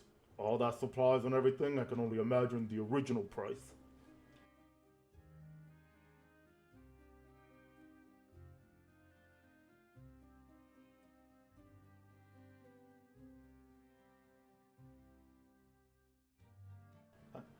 You guys wait for like about less than a minute. You see the wagon comes out, as with one of a gnomish, another worker who's a gnome, pulls up with the wagon, and he goes, "All right, folks, here you go, all yours." He like jumps down and goes, "All right, the food for the bulls are in the back. They're labeled bull food. You have your food and 2 separate crates. Assuming you guys eat normal rations. And there's also complimentary blankets because winter. So you can have them. So when you sleep and camp out, we ran out of logs. So if you're planning to make a fire, you're gonna have to get the resources yourself if you're able to. Oh, actually, I don't think that we'll need a fire if we're camping. I can do something. I'll show you all once we actually make camp because it does take a while. Sounds good. Ah, well, a useful bunch of you are then. That's good. All right then. Hopefully you guys have a safe trip. And he leaves his hands out, hinting for something. You see the man. Give him his berries, Bera. Okay, I hand him over 5 poison ivy berries. These are poison ivy berries. These are very versatile. He looks at it with his bare hands as you place the poison ivy berries on his hands, and he looks over to you, Bera, and in Gnome he goes, "Fuck you." I'm gonna lean down to Thimble and just like whisper, "He called me useful." Yep, 'cause you are. Also, I'm sorry, gnome guy. You're not really my type. I take 1 poison ivy berry back after he said that. He said it, he goes, assuming goes, "I'm sorry." He gives him like 10 gold coins as tip, and he goes, "Generous, White Knight, generous. If you'll excuse me, I now have to wash my hand and hope I don't get itchy." He starts walking away. I would recommend not using. Oh, I was gonna say no warm water, but I think you might be too far from us now. He goes, He'll figure it out. Yeah, he didn't hear that. He just rushed in. We'll find out what happens. Meanwhile, you guys are getting ready to get on the wagon. You start hopping on, making sure the supplies are there, checking the supplies, adding your own stuff on there. So, obviously, Asumi is going to ride his unicorn. Eferete. Who's driving the wagon? Alright, who knows how to drive a wagon? Sadly, Luke is not here to say if he does, so I'm gonna assume that he just got on the wagon and fell asleep.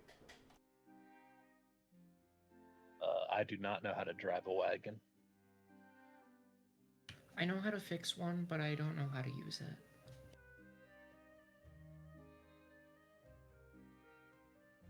Rudovic, Oh, do you know how to drive it? Okay. No, but I can try. Alright, I'll sit up with him.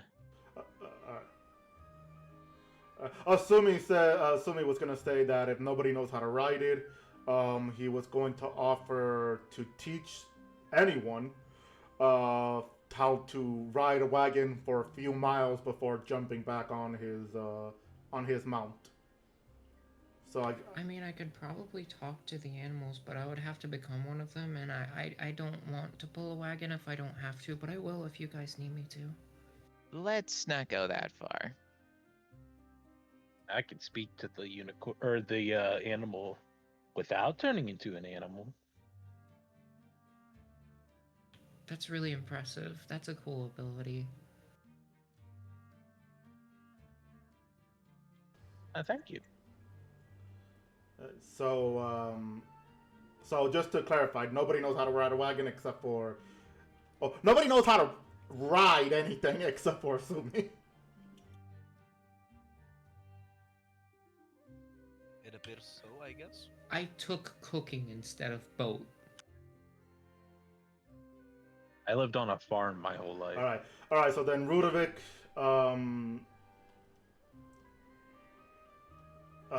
Rudovic says except for me, so he knows.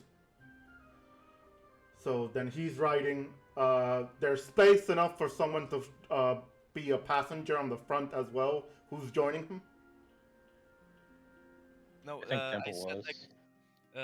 Valdes, I said except for him as like as an assume, like nobody knows. Rudovic's just gonna wing it. Yeah, but yeah, I'm gonna try it.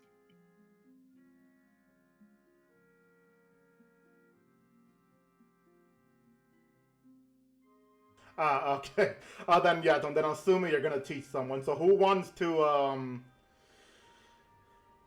learn? Me. I like learning. Rudy and Claire, then. Okay. One of you are gonna have to decide who's willing to learn first, or yeah.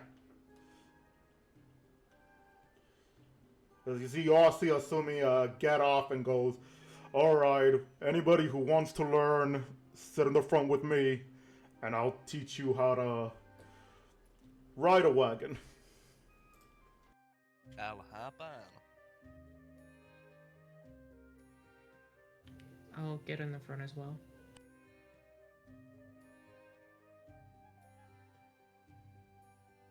All right. All right. So as everybody starts getting on the wagon, everybody's getting ready. The back, like I said, there's enough. Like it was said, it was enough space for all of you. And for the supplies there. And this is one of those wagons that has a cover over it. It's basically a cloth cover over it to protect you from the light, from the sunlight, from the heat of the sun, and the weather, like the snow and the rain. So you guys enter it, and it's able to close and open as well to prevent anything from entering it, except for maybe like the wind. So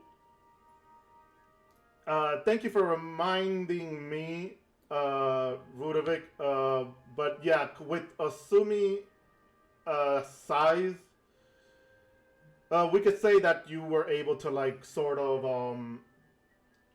still like pop your head, like you were able like not sit down with them, but you were able to like pop your head out of the wagon's cover enough for you to just visually see the instruction and how Asumi is teaching you.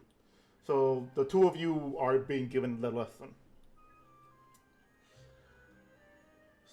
So with that, Asumi is basically teaching you guys how to push a wagon. So, not push, drive a wagon. So as you guys start leaving the gate, clearly you see some people move to the side to avoid the wagon hitting them. The cow just, and just the hooves, like it's a bit speedy as Asumi decided to move out of the city way. As you start following the road north and eventually making it to the fork, Sumi makes a left and you start entering. You're still following the road, but there's more trees on both sides now. And there's where Asumi is starting to teach you on how to pull the wagon, how to hold on to it, how to speed them up by just, using the rope as a whip, not to hurt them, but more like as a sign to have them to hurry. How to pull on the ropes to slow them down, and then he gives you further instruction to like all the other stuff, like to how to stop them and everything. Eventually, he stops midway from what he typed. He stops midway and looks at both of you, and goes, "Did you understand all that, or do you need me to continue a bit longer so you can at least get the idea?" I understand. Claire would have taken like incredibly detailed notes, even from the little that she saw. And what was it that you said, Rudovic? I couldn't. I understand. All right. All right. All right, so he stops the he stops the bull from pulling, and he gets off and he gets on his mount, his unicorn, and he basically keeps the same speed with you on the side, and you guys are now traveling as normal. Conversation time. Go ahead and have your small conversation before we move on. What would you like to talk about or do while you're traveling through the with the wagon?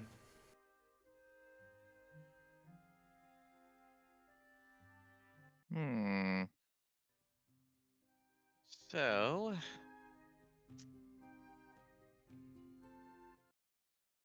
any idea where you guys want to, get something to eat when we like in a town or something?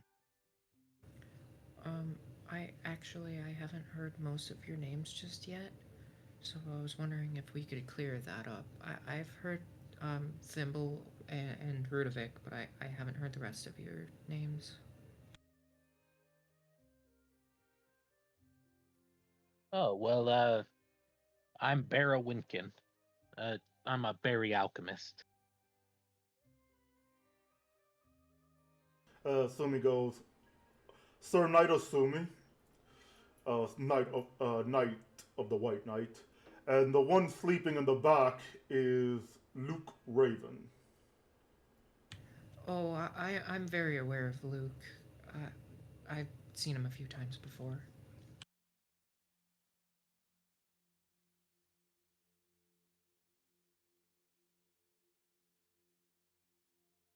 Yeah, Rudovic's the one that's driving and the one who, you know, you've met him a bit. You said that you were an alchemist, right? Yep, a berry alchemist.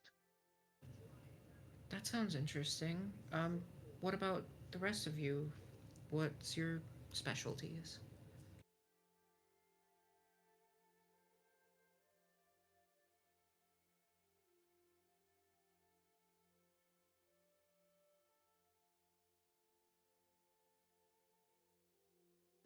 Thimble? Sorry, what? She was asking what is everybody's specialty. I sneak around and I steal things with magic. Oh, uh, do you steal from, like, good people or just the bad ones?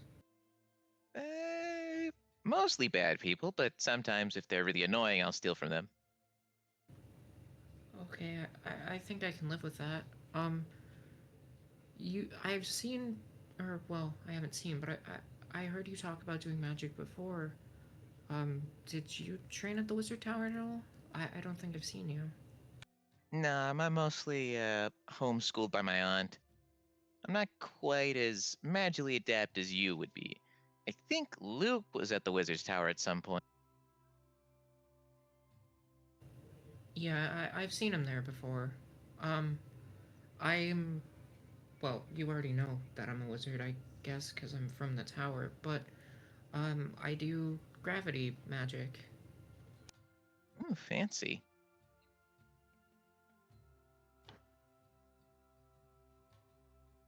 Assuming he responds with, Thimble does a better job in remembering the things of magic than I do.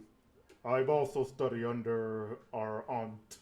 We're adopted. My mother died, and her friends, which ends up being Uncle Mustima and Klimdu, were the ones that adopted me and raised me as their own. And we both study magic, at least to a degree. Obviously, being a knight, I usually use, he gestures to his sword and his two, you could see is a two-handed sword and a short sword. Oh, well, not a short sword, just like, yeah, it would be a short sword, dude. Like, like, you don't have to ask the question, it is a short sword. And he also goes, so I do magic, but I also rely on the power of Sir Doman to guide me in hard times.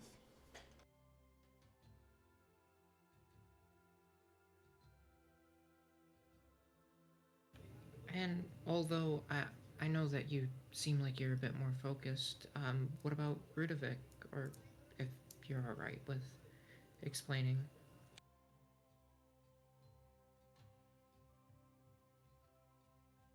Well, I used to be let's just say a guard, and then I found some books, taught myself how to fight properly, and well, now I adventure.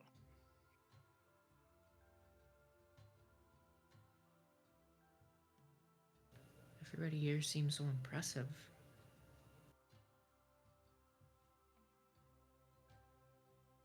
Well, you can turn into like an animal and use runes without magic. That's pretty cool. Runes without magic.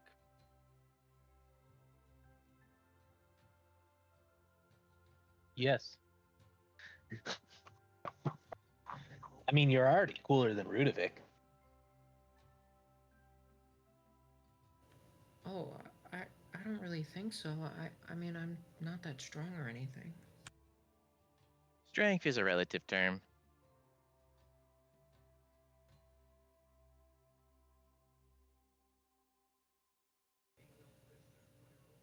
Um, anyways,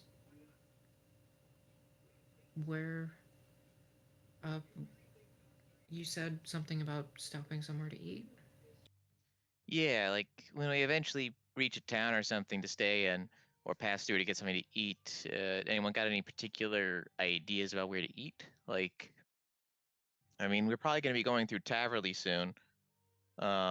So we could stop at, I think it's the Pick and Loot Inn. But if we try going over the mountains, we'll end up in Catherby, which I don't think really has a proper inn.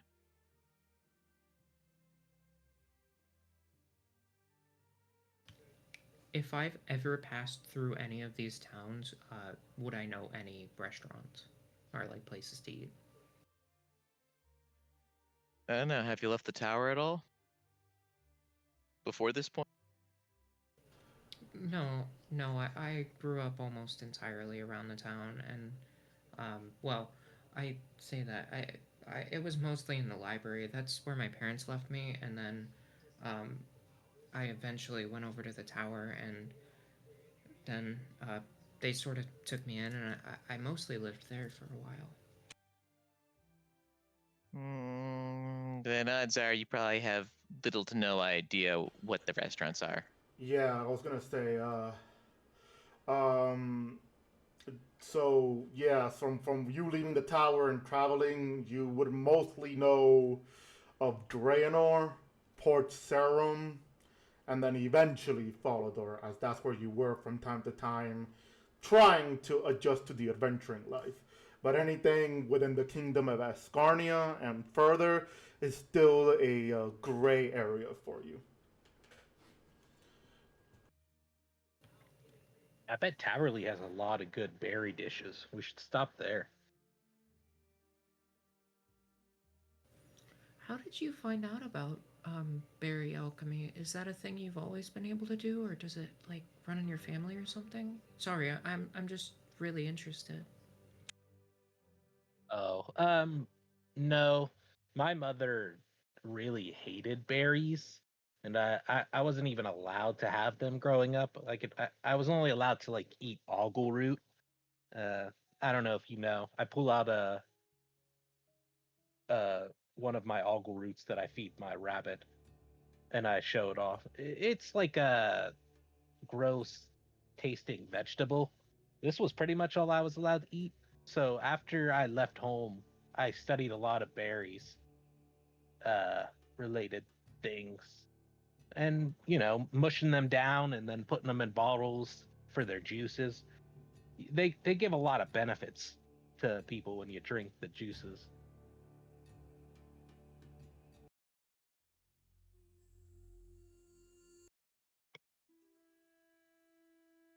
That's really impressive that you're able to like form your own whole thing out of just berries. That seems like it would take a lot of work.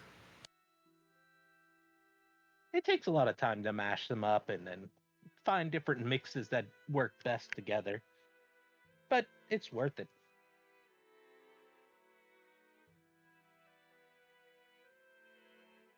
Asumi responds with, "As a white knight, it is in my code of conduct to make sure that you are aware that you should not buy any of her berries."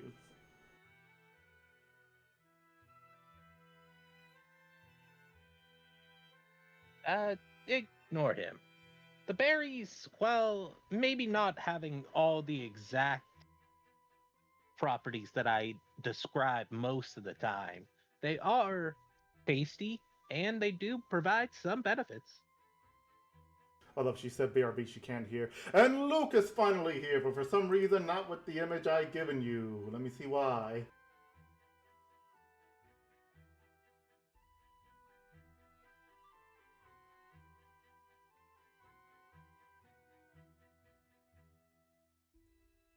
Luke, you're late. But yeah, can you hear now, Claire?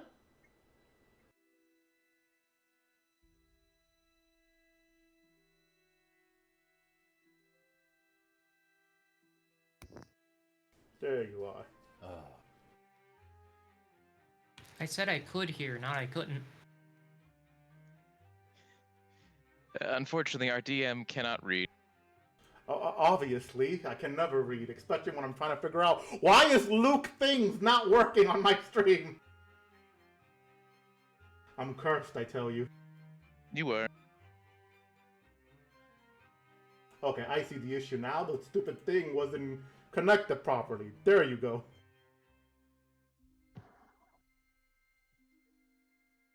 Alright, so Luke, just a quick catch up for you. Oh, that was weird. So basically, you all met the new party member, Claire, who you recognize from in the tower several times. And I had it that you basically were a bit tired, so you fell asleep on the wagon.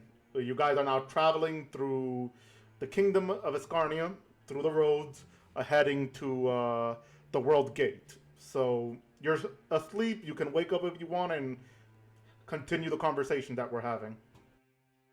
We also have a little wizard girl with us.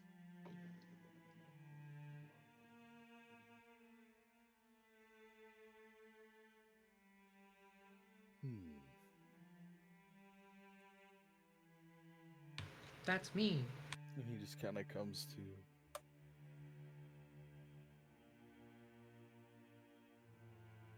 to. Are we there yet? No. Oh, and yeah, Sumi now has a unicorn, so yeah, so there's that. You could see him with the unicorn.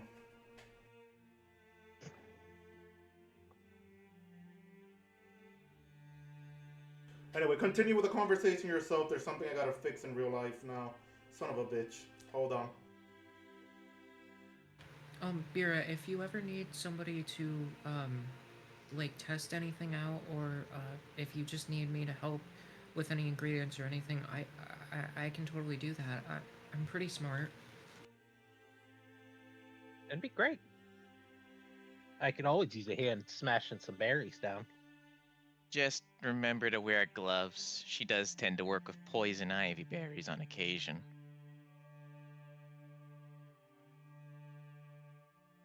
That I do.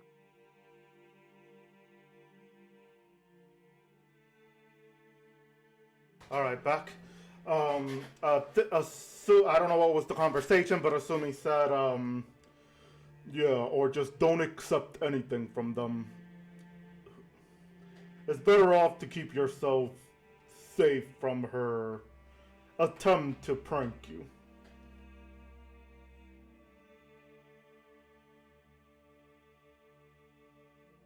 I don't think I could decline a gift like that.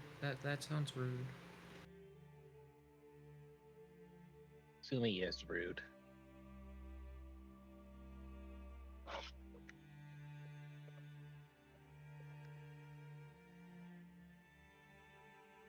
I don't know about rude, but he is pretty honorable.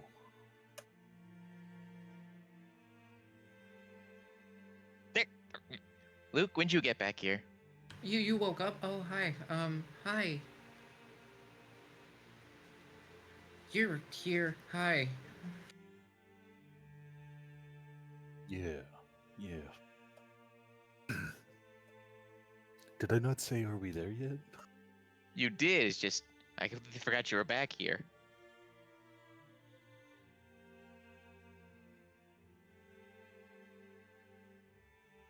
Where we're just exchanging stories with the new party member here.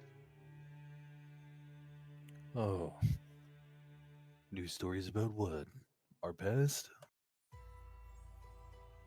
Yep. Just giving them a bit of information about us, you know?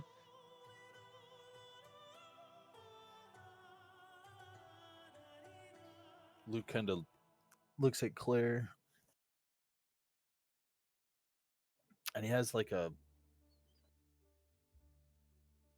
almost somewhat knowing kind of look, but can't quite figure it out, can't quite place it, you know?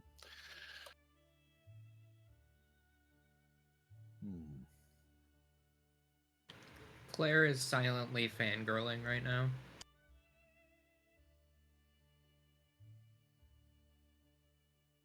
Yeah, they mentioned they know of you, Luke. They were also in the Wizard's Tower. Oh, no. That's why I know what... What did they tell you? That they knew of you. Oh. Why did you do something in the tower? I didn't say anything about you there.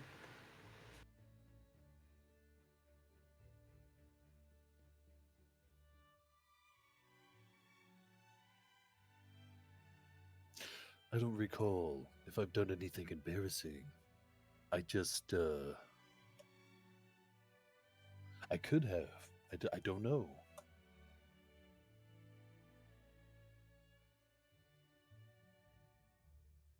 I always thought you seemed really cool.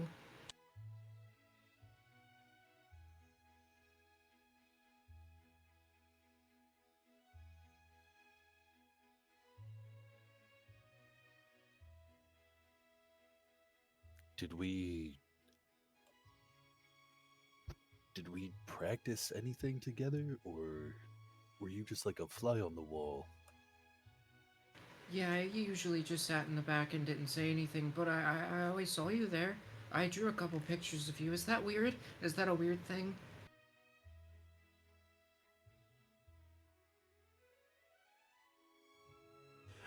Sumi goes, I'm sorry, you did what? Can I see? Luke has a fangirl.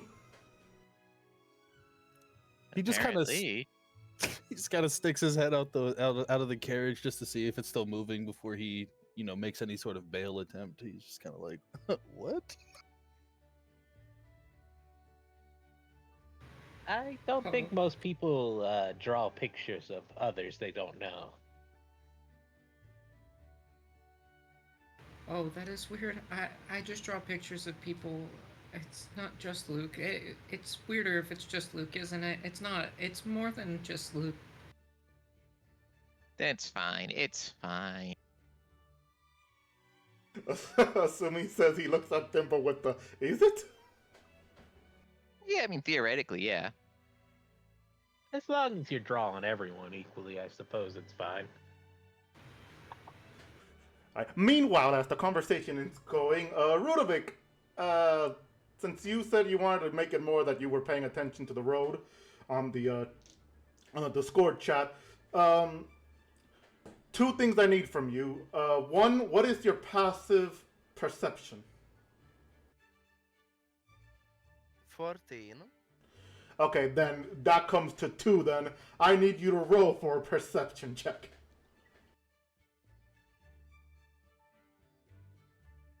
$16.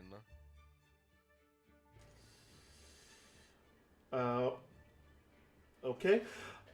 So as you're just paying attention, the wind of the area is just hitting you. You're able to somewhat hear the conversation they're having, and you got a little glimpse of the word.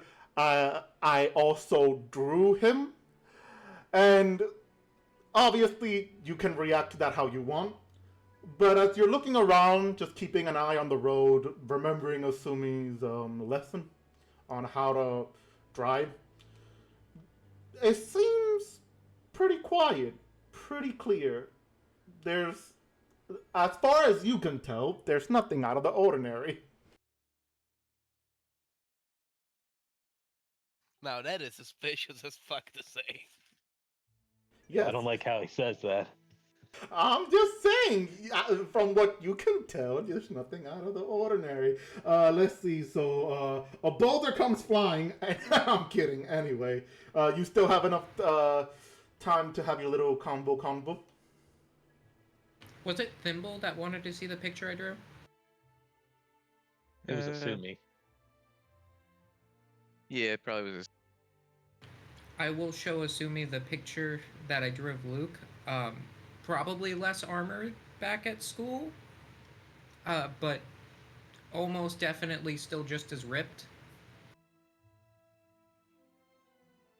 Yeah, so remember, since Asumi is technically driving your pick while you're joining the conversation, I would say you're probably behind them, listening in on the conversation. You hear us, so you could probably just not be able to see the image. Which, okay, Asumi goes, show it to me when you have the chance. Oh yeah, oh okay, I'll wait for us to land.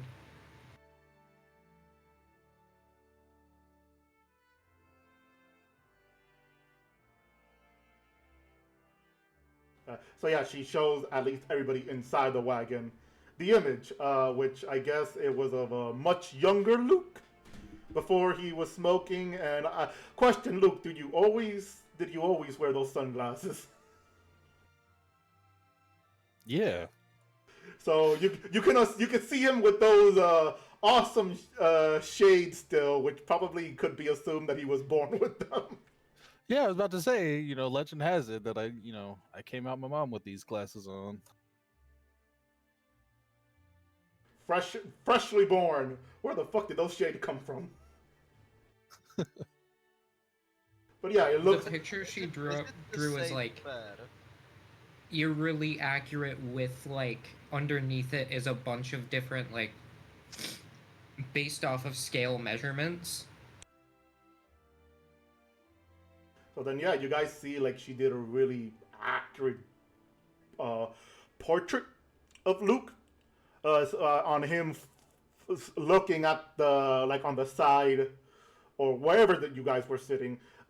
Pretty much a younger version of him with the shades and everything. Any features or of a dressing you would have, Luke, or would you still have like traditional wizard towered robes?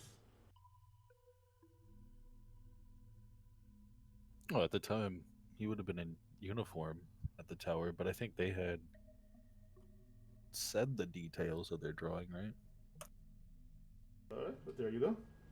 So yeah, you guys see that a really good detailed image. Then, what are those that can see it? What are your reaction to that?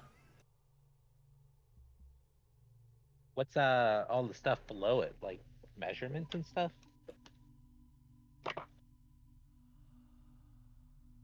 Yeah, I measure stuff when I'm bored.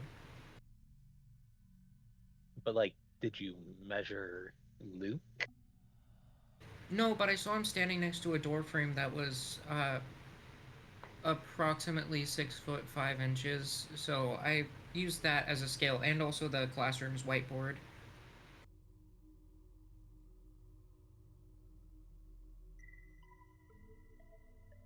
So in a way, you measured Luke.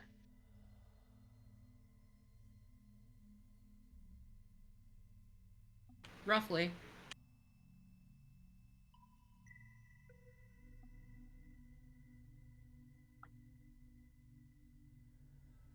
You're very organized about all this stuff, even drawing. Oh, I keep all my notebooks very organized. I have 5 of them currently. Filled with just what exactly? Well, one's my spell book, another one is my daily journal, then the other one is for drawing things that exist in real life, another one is just for fictional drawings, and then the other one I just have for fun. As the conversation is going, Rudovic, you, while you're focused on the road and you're hearing this, at least some of it, you see a tree, not too close to you, but at least it's far enough that you can quickly pull on the bulls to stop them. A tree falls right in front of you guys, right in front of the bulls. Again, it's not close, so you're good, but you're able to stop the bull before the tree lands on them, which forces Asumi to stop since he's behind. So as the tree lands and falls, all of you hear this and have like a little motion of maybe like side from the stop, to where you hear from the tree lines and bushes, well, look what we got here. A new wagon for supplies, as an individual comes out wearing iron, basically wearing somewhat of a mixture of iron armor and red robes, holding a large mace as he walks out with several other individuals wearing what appears to be a black-like armor. It's iron but darker colored, with having spears. Others are just more casually having an iron armor with a bronze shield and sword, and one with a crossbow and another with a staff, walking out as well, as they're sort of surrounding the wagon a bit.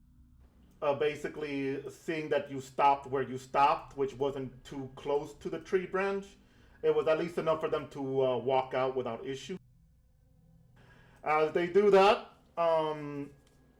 they go, I'm sorry to do this, good sir, but we're going to have to compensate that wagon for all your supplies.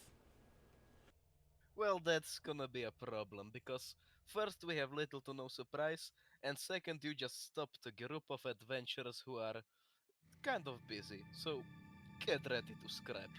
And I would like to activate my large form. Um, sure. Give me one quick moment. While he's doing that, can I stealthily sneak out of the thing and get into a more advantageous position? Yes, but also give me one moment. Yeah, take your time on that part. I have the battle map, but I have to refresh the page. All right. Yeah, Claire, as you turn around to see this, you see Rudovic. Wait, quick question: do you step out of the wagon? Are you talking to me or him? Yeah, which one? All right. So yeah, for Rudovic, because he's entering his large form, so you step out off the wagon. Yeah, as soon as we Yeah. stopped and those guys appeared, I jump off. All right. So you do that, and you enter your large form, which basically makes you somewhat of a giant. Not as tall as a normal giant, but you're big enough now. Clary sees this, and Asumi said he wanted to come around as well to see what was going on. Simple, you said you wanted to try to sneak out, back, and around. I need you to go ahead and give me stealth with advantage, because giant man, white knight, might as well. 25. All right. So with that 25, you managed to sneak out. And where are you trying to go? To the left side or the right side? Anything with a tree line that can keep me hidden from the bandits. All right, and I need you to do me one quick favor to roll for perception check with advantage since you're hidden. So if I see you roll again. So 16. All right, let me do something real quick to see. Does wow? Okay, 2. All right. So with that 16, you do manage to see someone hiding behind one of the trees as well. Or not in the tree, sorry, in a bush.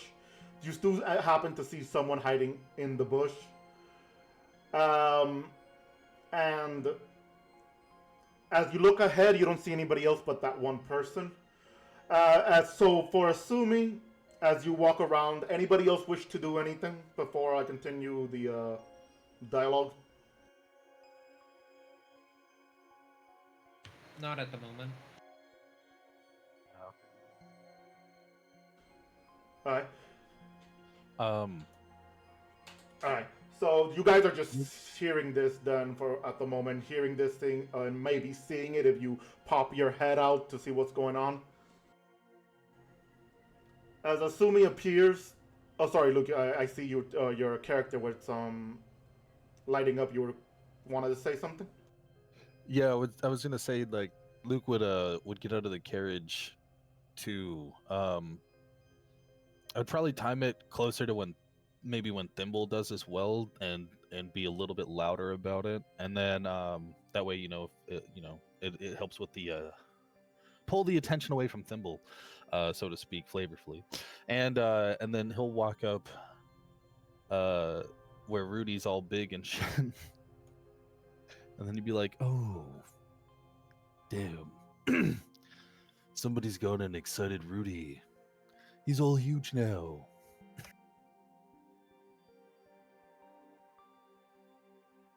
Anyway. As they look like, oh, well, it seems we, hold up, because I just realized, first of all, here's the game link.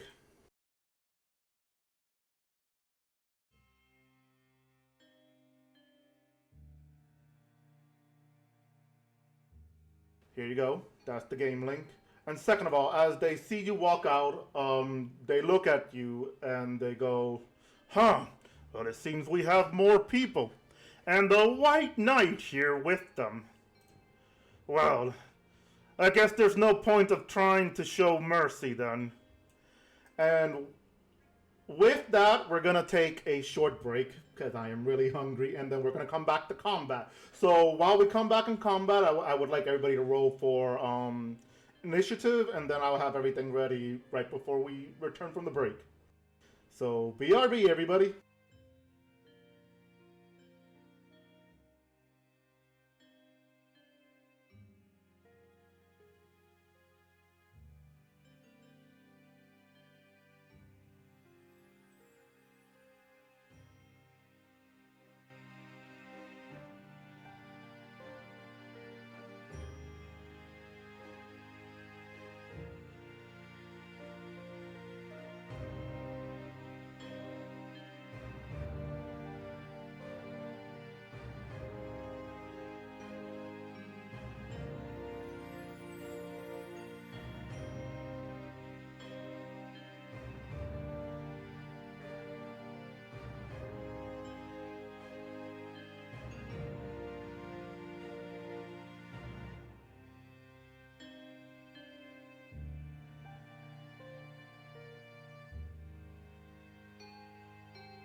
All right, all right. Welcome back, everybody. I hope you all had a nice break, something to eat, stretch your legs, and everything.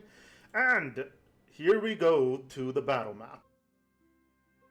So, is everybody ready to proceed to getting bloodied? I don't know. Are the bandits ready? Maybe. Got 'em.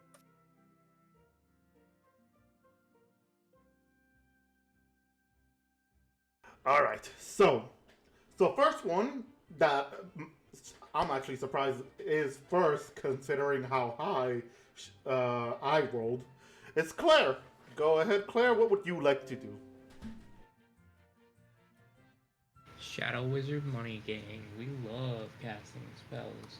I'm going to. How big is this area? Can I get them all within 10 feet thing? If I move it like barely this way. Would I be able to hit them all in that 10-foot radius? I think so.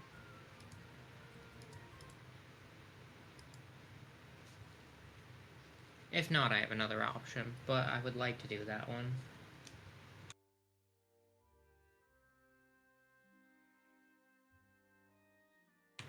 DM, what's the ruling on that?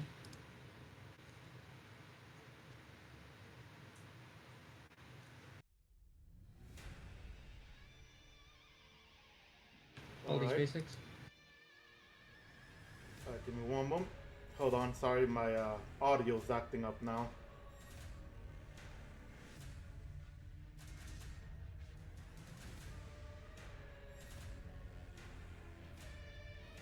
Alright, so what was it that you wanted to do? Could I get them all in a 10-foot radius? Like, From the looks of it, Yeah. yes, but that you would probably get the cows also. The bulls? Les Bulls. Le bull.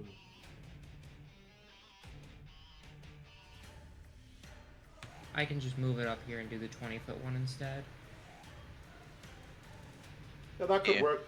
That could work, yeah. That almost hits the one all the way to the right. That almost hits them, so that could work, yeah. Would you say that it does or doesn't? It does, You should it does. know. Like, it does. Okay. So at the center of that and about... No, I can't do it up, but I can do it just on that tree that's right there. I am casting Gravity Sinkhole. Ooh, okay. Alright. They all have to make a DC 16. I think it is a dex save. Give me 1 second to check that though.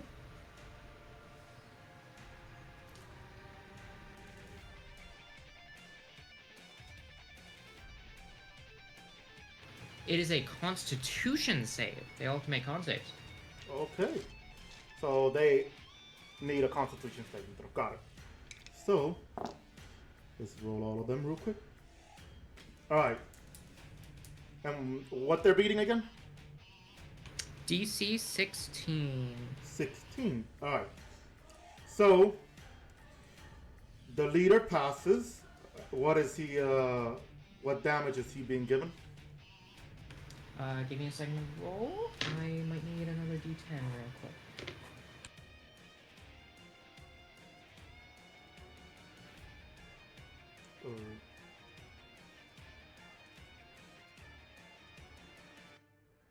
I'll just roll this one 5 times.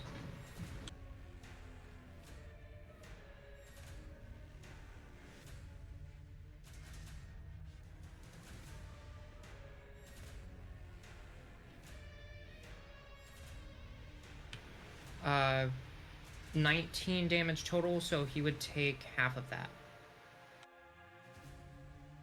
All right. So 19 in total. Take half of that. Would be okay. Yeah, got it. So let's see. What was his age? There he is. So that would be All right. 9 damage. All right.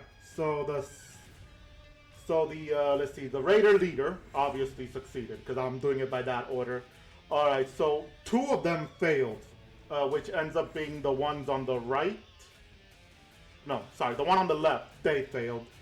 What are the damage, or is it still 18 in total? It is 19 total, Oh, and 19, if they fail, they are pulled all the way back to the center. Okay.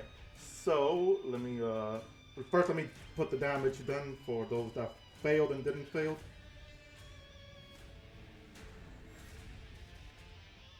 Alright, so I set him right. Yes, I set them so they would get.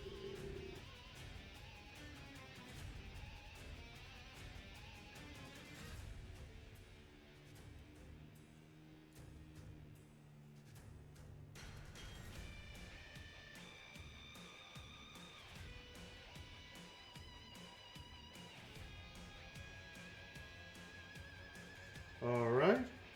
Anything else you would like to do? Who else got hit? They were Yeah, it all was radius. all of them got hit. Sorry, yeah, the leader passes. The 2 on his left, on the left of the screen, failed. The 2 on the right succeeded barely. Okay, the 2 on the left are pulled in a straight line all the way to the center, so they Yeah. slammed into that I'm gonna tree. do that now. I'm just making sure I'm calculating. I'm putting their new HP, and that's why. So it's just yeah. All right. So let me grab their.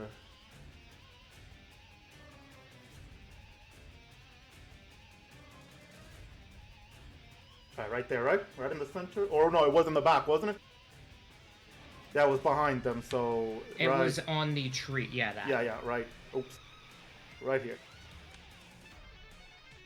Right. So you guys see as Claire goes on ahead, makes a quick motion with her hand, probably a quick incantation, RuneScape magic logic. And she points directly at the tree where you see 2 of those 5 raiders gets pulled towards a tree. The other 3 are managed to hold their position in to where they just look back a bit confused at what happened. And with that, anything else you would like to do then? I'm just gonna use my bonus action for Arcane Recovery and just grab the spell slot back. Alright, so you quickly regain that that energy that you lost from spell casting real quick. And if that ends your turn, we'll go to the raider real quick. Okay, I want to make sure I have some calculation down real quick. Okay, yeah. So the raider looks back and he goes, "Impressive.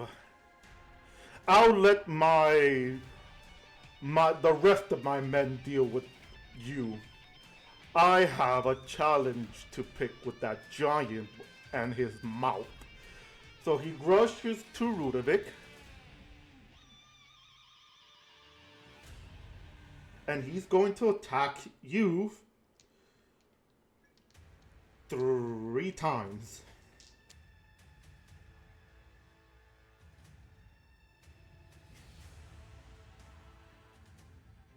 Alright, 1 is a natural 1. I'm going to assume a... Hold on, what was the... I'm going to assume 10 is a miss. Rudovic? Yeah, it is a miss. And a natural 20 for a 24. That hits. Wait, was it 24? Yeah. Alright, so... That hits. Yeah, thank you.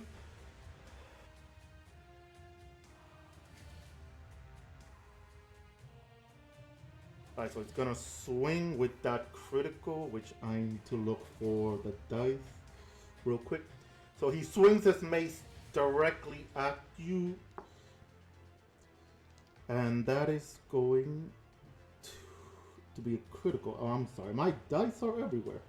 Why are they a mess? Steve, stop touching my dice. No, I don't think I will.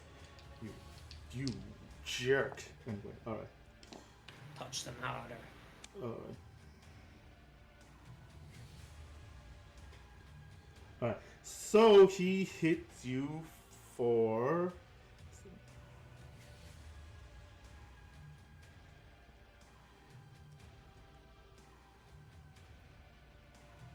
He hits you for a 19 in total of bludgeoning damage, which I think you have resistant. Nope, but No. I would like to use deflect attack, so I'm gonna roll that. Go ahead. 23, so he does no damage. Alright. Alright, and Is that all you've got? yep, he doesn't take the damage. So that reflect perfectly. He looks at you surprised, and that ends his turn. Assuming you said you wanted to quickly before the combat. I'm sorry, I forgot to read what you said. Before the combat, you wanted to get off your unicorn and. Okay, yeah, you wanted to get off your unicorn, draw your sword and shield instead, and have the unicorn basically retreat behind the wagon.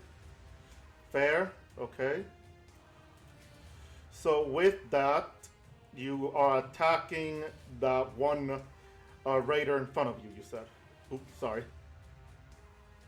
Alright, so go ahead and roll roll to attack.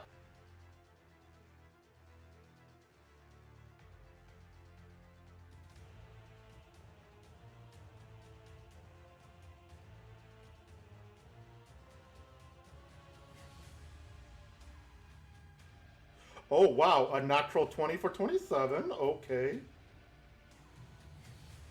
That hits a 27, and that 17, it hits. Barely, but it hits. Go ahead and roll for the 2 damage. First roll for the natural 20, please.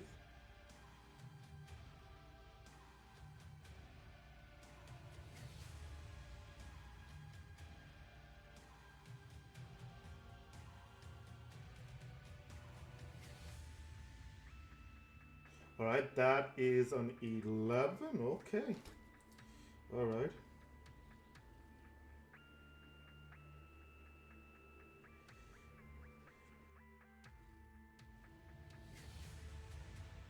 Alright, now for your second one. No Divine Smite here? Remember, you're back at playing at Asumi. No, you don't feel... No, okay. You don't feel what? And I saw that 8, so going ahead and getting that... They're not worth the Divine Smite? Damn, jerk. Okay, anything else you would like to do then?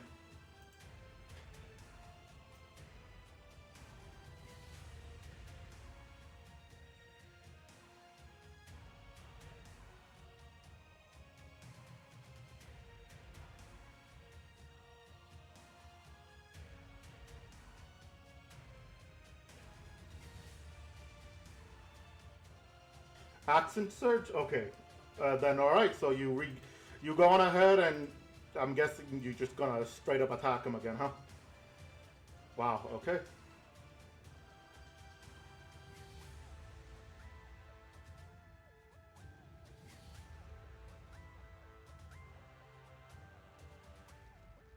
Sorry, yeah, I saw that 17. It hits him again. Go ahead and roll. That's another 8. Alright, so that leads him to... Alright, anything else or are you done? You're done? Okay. Bera, it is your turn. Go ahead.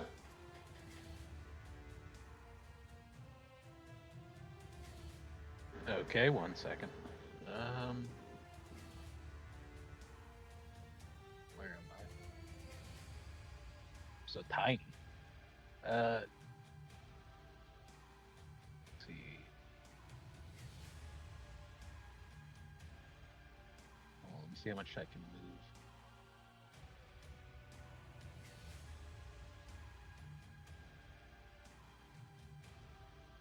Okay, I'm gonna move in front of the cows here.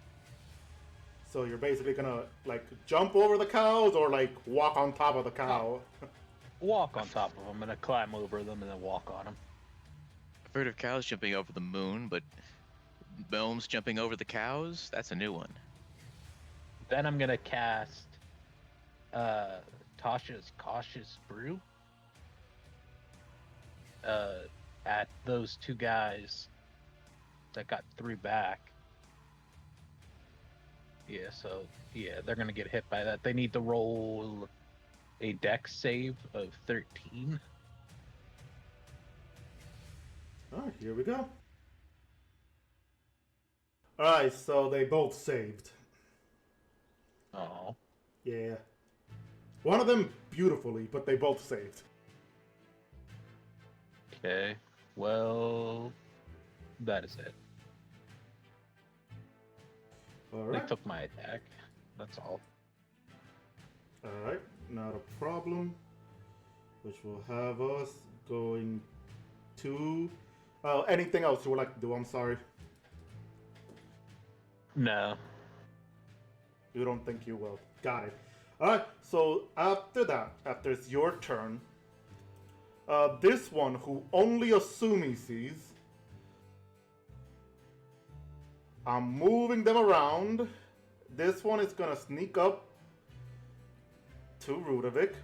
Which Rudovic, I Okay, need you first to make. off, you just got me confused of Asumi. I said I'm assuming my Thimble. bad, Thimble. I'm confusing the two of you. Call me racist. Anyway, you both Very look the racist. same. You got both pointy ears, you know. Anyway, all right, yeah, that is my bad.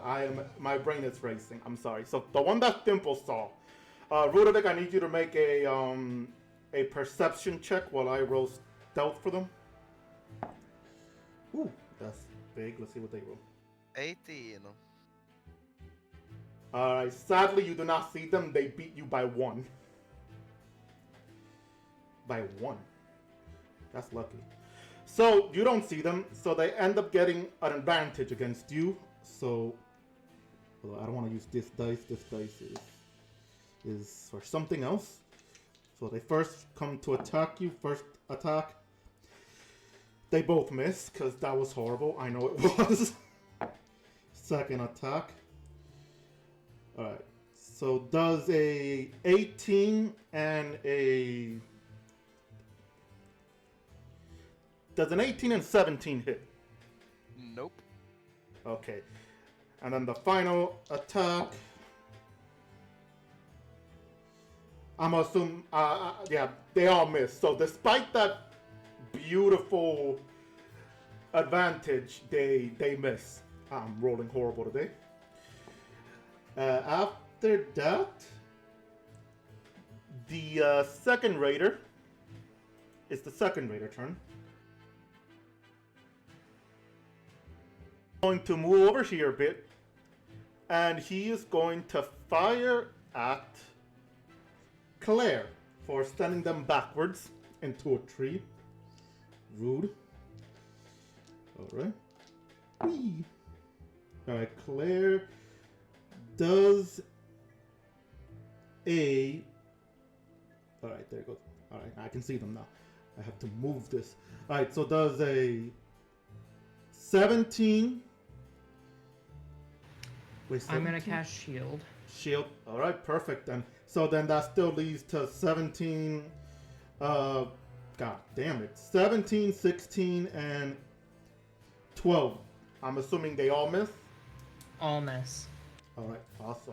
So you went on ahead, you cast shield, and those 3 bolts coming at you, you just whoosh, safety. Which ends their turn. And Luke, if you're there, it is your turn. What? Yeah, I'm here. Why would I not be here? It's your turn. Alright.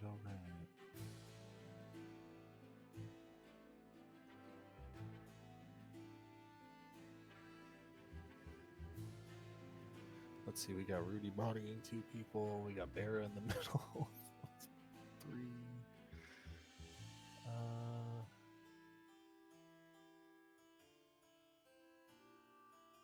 Luke's gonna cast a jump on himself. And then he's gonna follow a similar route to Bera.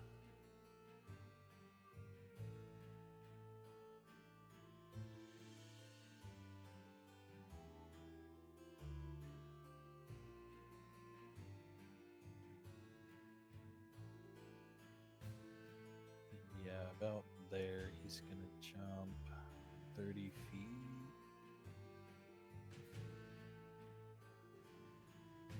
To about here. Yup. And then he's just gonna start trying to mess up this guy. I'm assuming that's a mage. It is, yes. Yeah, we don't need him doing stuff. Rude. All right, go ahead. Roll your damages. I mean, roll your to hit. 14.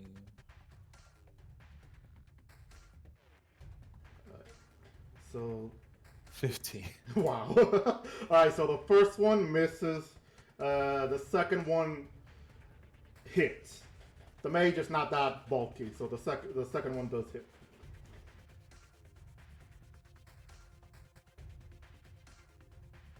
Well, the first one will still graze him for 5 damage. And then this damage.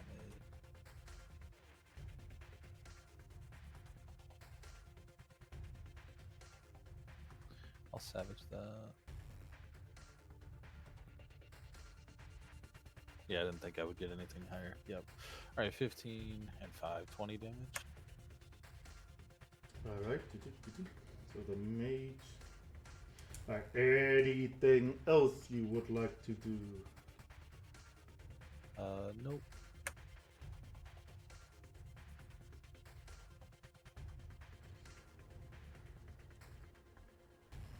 All right then. Nope. Yeah. Go. Moving along. Yeah. All right. And with Luke after you, it is the next raider's turn, who sees you attacking their mage, and they go on ahead and come straight after you. Right there. And they're going to attack you 3 times. So, show me what I got. Alright. So does a 21, a 14 hit? I got a natural 1 on the last one, so I know that's a miss. Yeah, 21 hits. 21 hits? Alright. So with that 21, we are going to go with... Alright. Alright, so you are dealt with... That's a sword, yeah. A 12 slashing damage. That ends their turn there.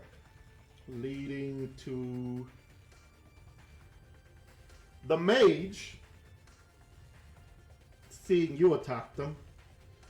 Since you're so close to them, they're gonna attack you once with their staff, which let me roll that quickly. Does an 18 hit? Yeah, that hits. Okay, alright. And then...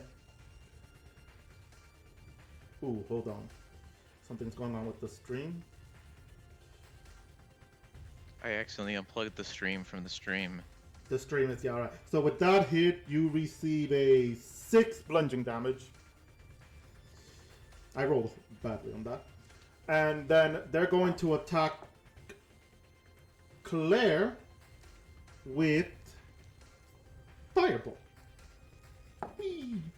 Disadvantage? God damn it, natural 1, so never mind. Claire, you see that firebolt miss you, like just they try to you see them try to whack Luke and then point their staff at you, fire, but sadly they miss you very badly, so you're fine. Sadly, they only get 2 attacks. With that, Rudovic, it is your turn. Well. I would like to punch him 2 times. Does a 17 hit? And then I got a natural 1, so that misses. So that's 17 hits, yes. And Okay. obviously the natural 1 though. So he takes 8 damage, is knocked prone because of he'll stumble. And now I would like to use Flurry of Blows, so that's 1 key point. And now I would like to attack 2 more times because of Flurry of Blows, and oh, I forgot, because he is prone now I have advantage, so that's 15. That is a miss. Oh well, then second attack from Flurry of Blows. Does 27 hit? That is beautifully a hit, yes. He takes 11 damage. And that is all. Alright. And with that, give me 1 minute. Alright. So with that,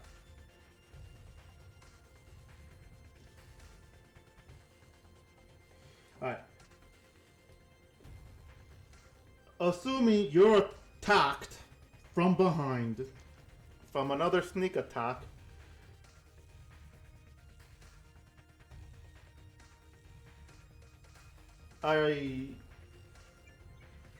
with that, the sneak attack, well, not sneak attack, but like it is a sneak attack, so they're rolling with advantage. Alright, so.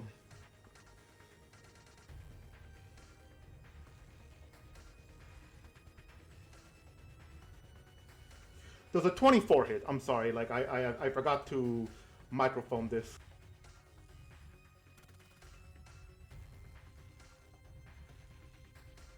It does, alright. Alright, and does a 25 hit? Well, you said 24 hits, so I'm assuming 25 hits. Yes, oh, you just remember you have shield, so the 24, okay. So then, what's your AC right now? Okay, so you cast the spell shield. Okay, so you go on ahead and you cast the spell shield as you feel that they are coming to attack you, and they end up hitting the shield instead of hitting you, which saves you from those 2 attacks. Actually, wait, they have 1 more. I'm sorry. So yeah, that's a fail too. Okay. Wow, that is a lot of failures. All right. With that, all right. So the raider in front of you attacks you 3 times. Whee! All right. So that's 2. All right. So 17. All right, so they all miss because your AC, because right now your AC with shield should be 26. So yeah, after that, Thimble, it is your turn. At long last, let me just do a quick check on something. Alright, so I'm going to sneak behind this guy. And I'm going to use Booming Blade on him. Do I have advantage since he doesn't know I'm here? Yeah, you have advantage.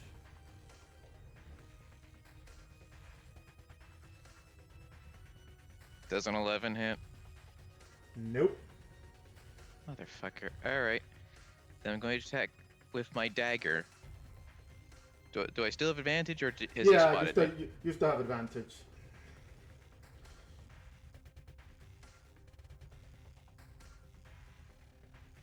Alright, does a 24 hit?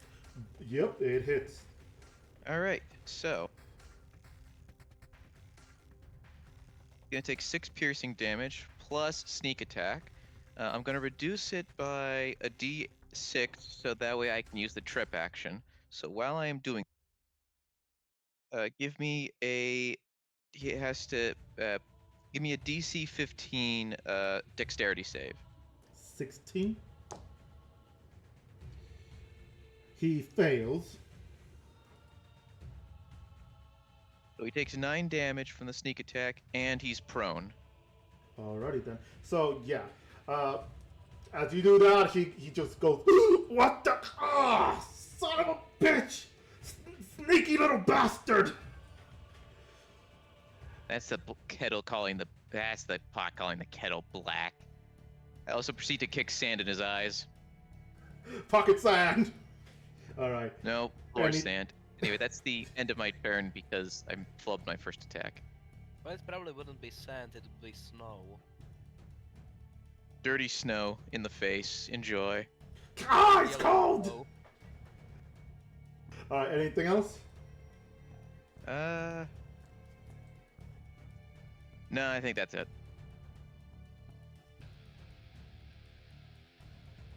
All right. So, with that, another secret raider pops up.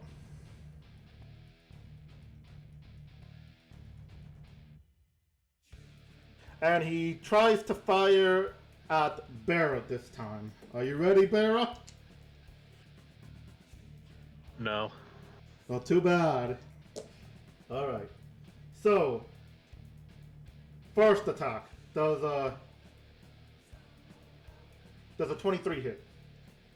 Yeah. All right. So you take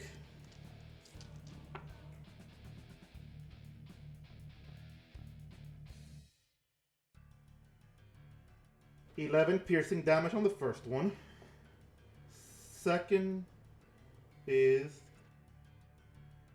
does a 20 hit. Yeah. God damn. All right, let's see what I do for damage. You get a 10 piercing damage and does a 18 hit. Oh wait. Yeah. Yeah. Wow. You need to work on that AC. And that's another. Yeah, Rudovic couldn't hit her. Yeah, and that's a 11 piercing also. So you got 3 arrows pierced you on the arms and maybe on the leg a bit. How are you looking? You you living? You alive? I'm alive for now. All right. And with that, we are in Claire. We're back to Claire's turn. Woo! Let's go, Claire. Blast him. This is an unfortunate circumstance where I'm not sure where to or who to aim at. Which one's the big one? I think that's the one in front of Rudy, but I think he wants to solo him. Don't you dare. Okay, I won't.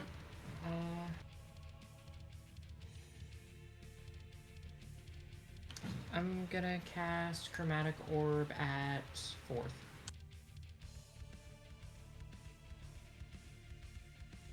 Which one, sorry?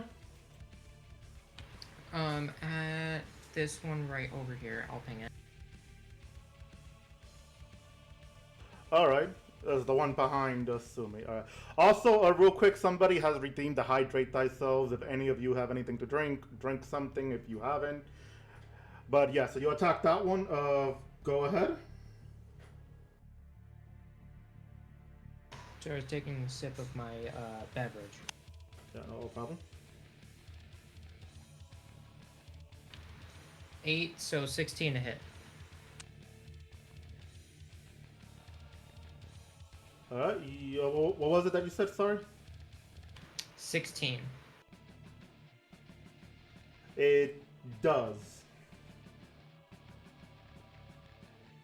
Alright, give me a second to grab a d8.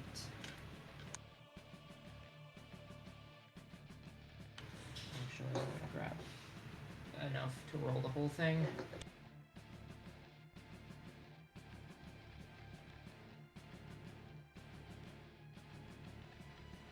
Entire dice layer. Oh yeah, I have a hidden dice compartment for 2 of my 42 sets. Nice. You're fine, don't worry. Just for those of you who don't know, she's showing us her real life dice just to show it off. Really nice dice set. Really nice dice set. But yeah, so what was the total damage again? Or yeah, if you I'm haven't grabbing rolled- d8 so I can roll the whole thing at once. Alright, go ahead. Alright, so let's see. Those are not actual rolls, I just placed those down. Alright.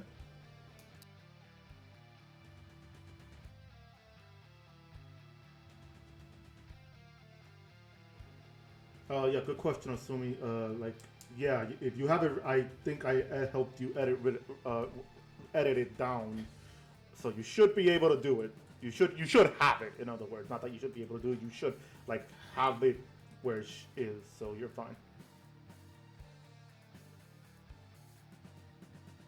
So that's 20 lightning damage to it. Ooh, that sounds extremely painful.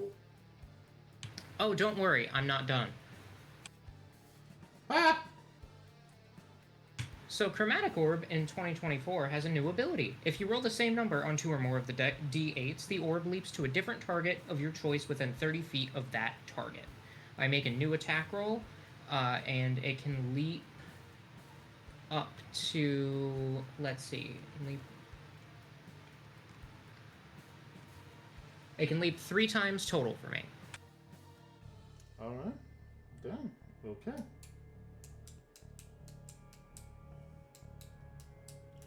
Alright. This one is gonna go for Big Boy. Wait, Big Boy is within 30, right? Yes. It's going for Big Boy, and that right there, that little heart on the top, that's the 20. That's what the 20 looks like. Alright. Alright.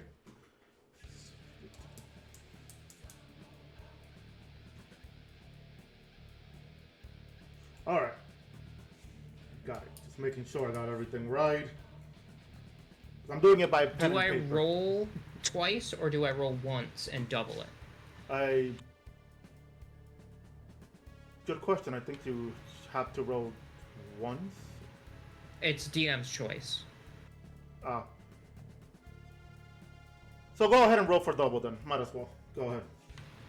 Awesome. So it automatically jumps because I'm rolling more than 8 d8, so I have to get a number twice.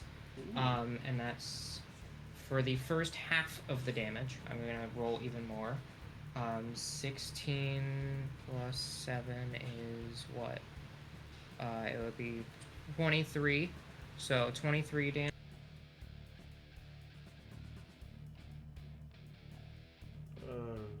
Yep.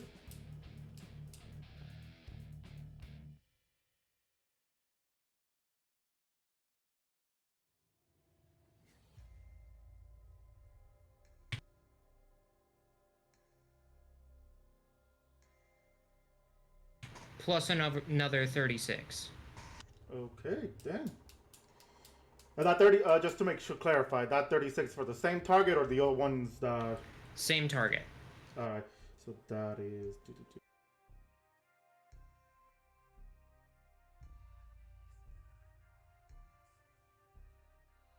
Ooh, he's not looking so good then.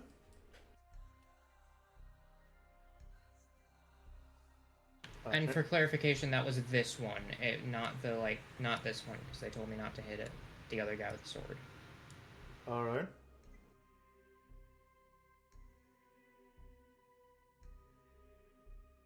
And I don't think it hits the next target because I rolled a 12 for the spear guy also next to Luke.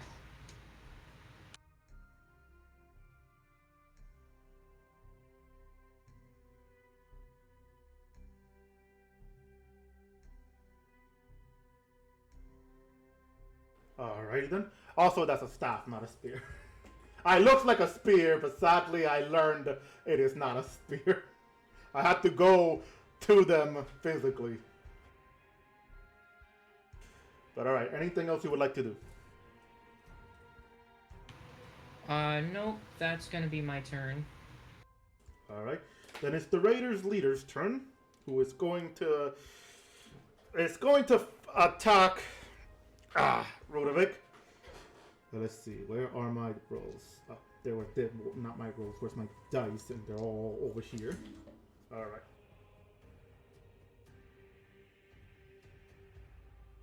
Alright, so that's a natural 20 for 24, and what was the other one? It's hold on.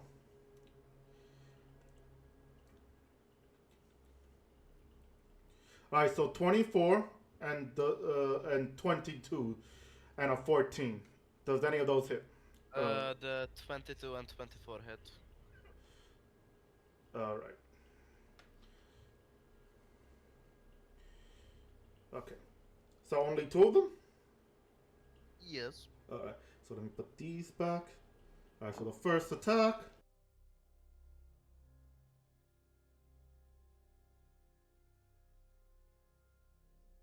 I don't know if I clarified, but one of them is a natural 20, and I can't seem to find.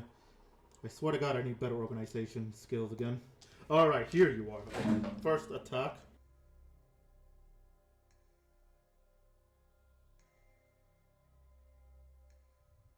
Alright, so you take 14 bludgeoning damage for the first one, for the crit. Then the second one is a. Oh, sorry. 12 bludgeoning damage. I would like to reflect the critical one, and I deflected 23 damage. Alright, go ahead and And deflect. I'm feeling like redirecting the attack, so please roll me a dexterity save. Alright, so dex. Dang, that's pretty good. So. What is the save? Dexterity save. Yeah, I know, but what's the beating? 15. 16. 15. Oh, and then it's then yeah, it passes. Alright, Right? let me see how Yeah. that exactly. Oh, they don't take any damage. Oh, sad.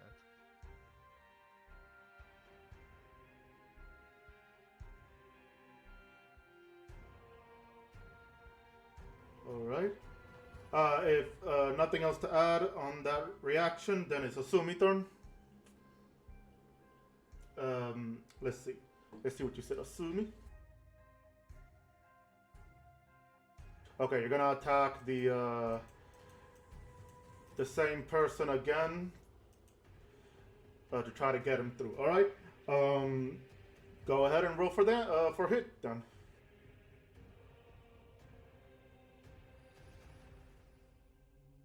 I saw that 11. That's a miss. And 8 for a natural 1. That is a miss. I am sorry, my dude. You went from doing great to doing horrible now. Anything else you would like to do?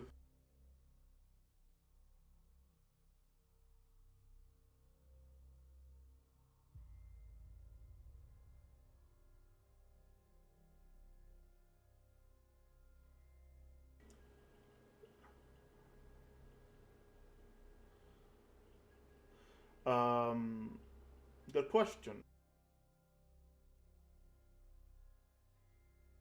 Yeah, you could do it then. Alright, so remember, it's a concentration then, right? Alright, so then assuming you goes ahead and uses Shield of Faith, adding a +2 to his AC, and then it ends this turn there, leading it to Bera. It's your turn now. Okay, let's try this again. I'm gonna go up here, like right here. And then I'm going to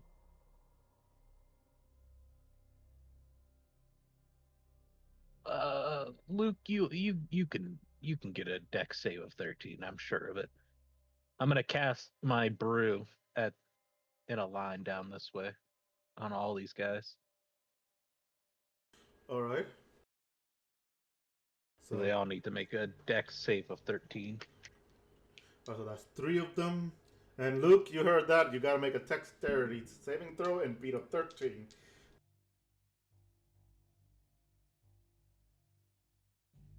Yeah, no problem for Luke.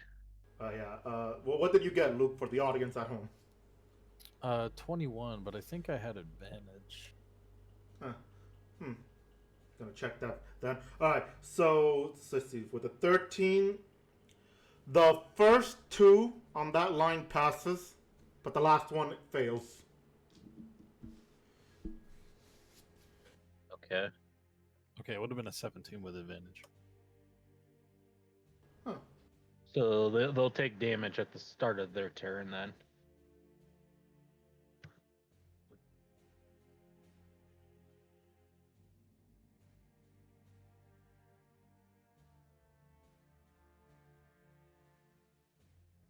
Alright, so at the start of their turn, they just take damage. Alright, so let me. Please remind me if you can. Which one is this then? Alright, yeah, so just in case I do forget, please remind me. So it's just the start of their turn, right? Yeah, which guy is it? It is the one in front of Asumi, the one in iron armor. Yeah, that one highlighted green. You see him? Yep, I got him. Awesome. All right. So, anything else you would like to do? Nope. All right. So with that, it is one of the raiders' turn, which is the one that tried to sneak attack on Rudovic. It turns around to face you, Thimble, and goes, "You sneaky bastard! Since you're still close enough." He is gonna try to attack. Remind me, what was his condition before when you Prone. Yeah. So then, yeah. All right. So he's just gonna attack you the 3 times. Uno, dos, and tres. Okay, cool. So does a 21 hit? Hold on one second. I'm just checking something. Take So, it- did you give him disadvantage on all those attacks? Actually, the first one I didn't. Why didn't I? Wait, hold up. I got 2 dice here. 2 dice. Yeah, no. For some reason, I don't have the. Oh, I fell on the floor. No wonder. Okay, sorry. So never mind. The first one is not gonna hit. That's a natural one.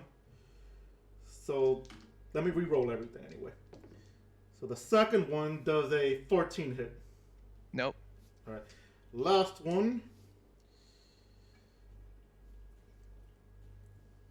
does a 18 hit. Yes, an 18 hits. Hold on one second. Yeah, that was with the disadvantage. Gonna use shield, Okay. so then, he does not hit.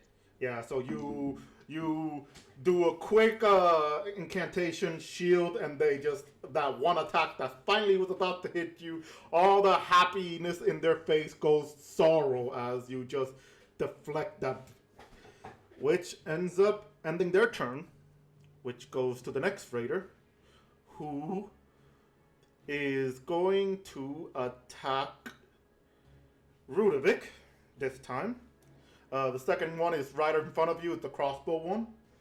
Are you ready, Rudy? Yes. All right, let's go. Wow.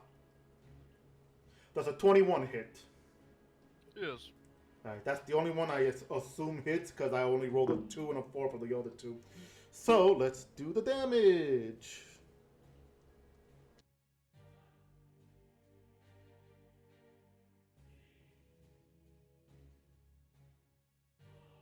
You are dealt with a 11 piercing damage.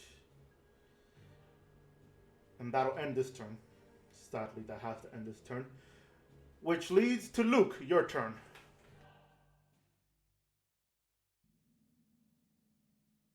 Uh,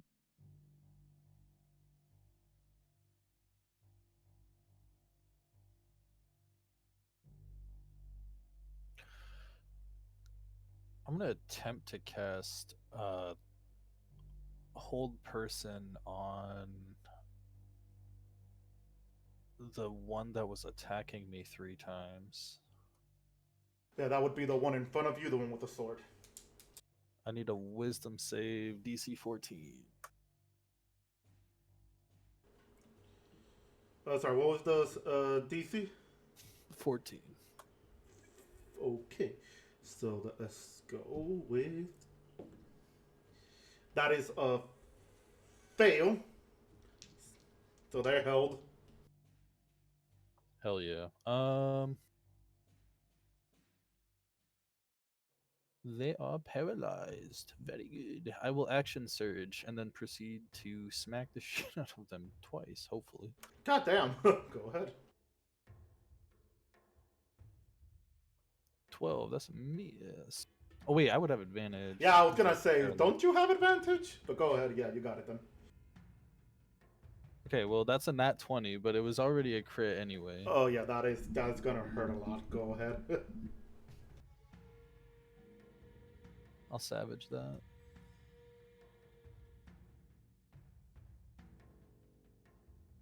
Yeah, we'll take the 21.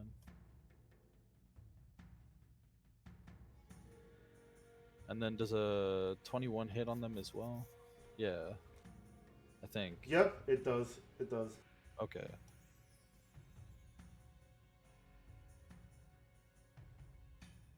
And it's another 20. So, what is that, 41? Hell yeah. And then I'll pass.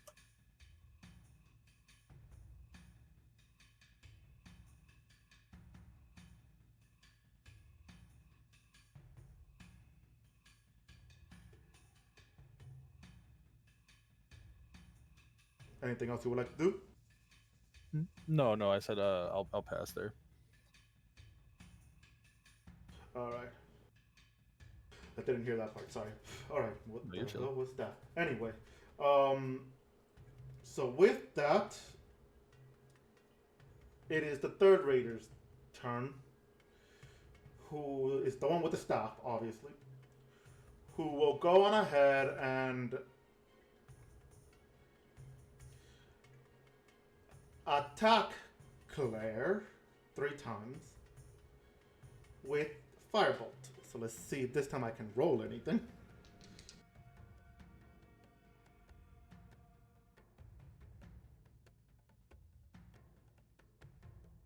Alright, Claire, does a 14, 21, and 17 hit? Only the 21. I'll cast shield and block the other two. Alright. Now for the Fire Bolt.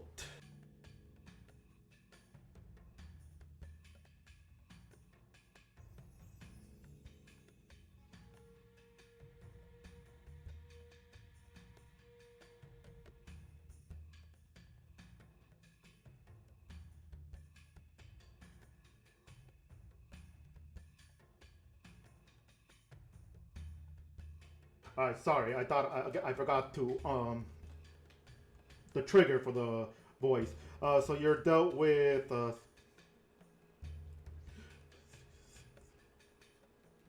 okay, yeah, 13 fire damage, and that ends their turn. Which I believe it was Luke to do. Was it Luke? So it is. Yeah, they are held person. Yeah, Rudy, it's your turn. Well then, I would like to attack him. Does 14 hit? It is a miss. Alright, well then second attack. Does a 17 hit? That is a hit. Oh yeah, question, is he still in prone?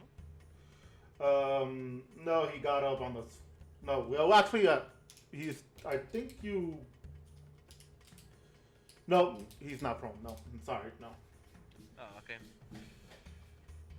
Well then he takes 7 damage. And now I would like to use Flurry of Blows, so that's 1 focus point. And that's 2 more attacks. So 15? It is a miss. Alright, and... Oh, another 15. Yep, both misses then. Oh well. Alright That's the then. end of my turn. Alright. And with that. Alright, so now the next raider that is with the crossbow goes and turns to Bera. I'm sorry, little one. And shoots at you 3 times. Please don't.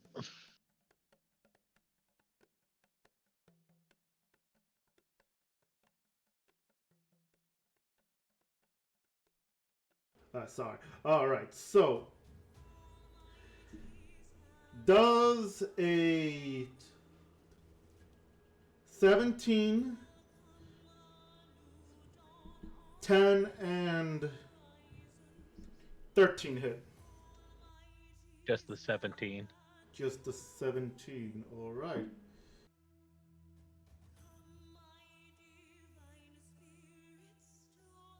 Alright, you're dealt with 9 piercing damage. Wow, that was low. Alright, 9 piercing damage it is. I lose concentration, right? When I get hit. No, I think the new rules has you still needing con save for concentration. Okay, I need to do that then. So a con save? 12.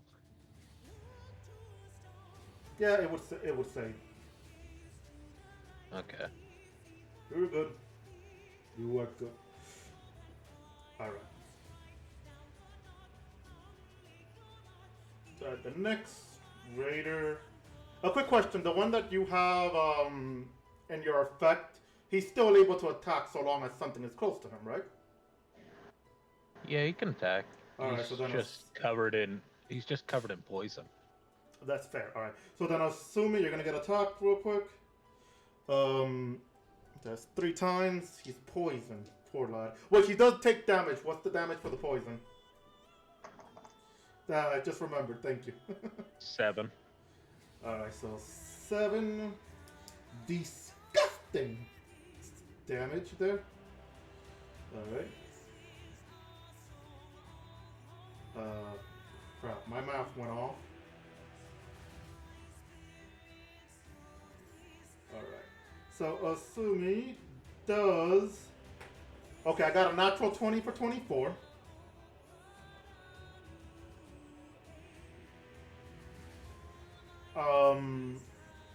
Wow, my brain went fart for a minute. A 19. And I'm assuming a 9. And I know a 9 misses. Alright. So the 19 missed, but the natural 20 hits. Alright. Alright, so then here's the damage for you, my good old friend.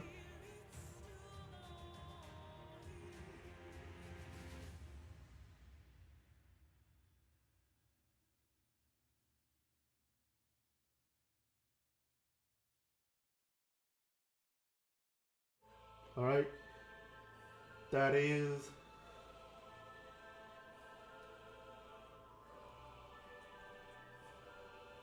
a 16 slashing damage.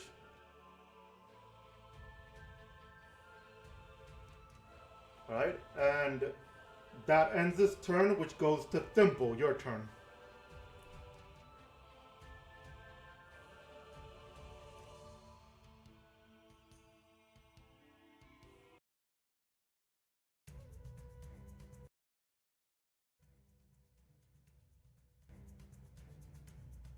Thimble, you there? Oh, sorry. What's going on? Your turn. Oh, okay. Finally. All right. I'm just gonna attack the guy again with booming blade, and since he's prone, he has. I have advantage.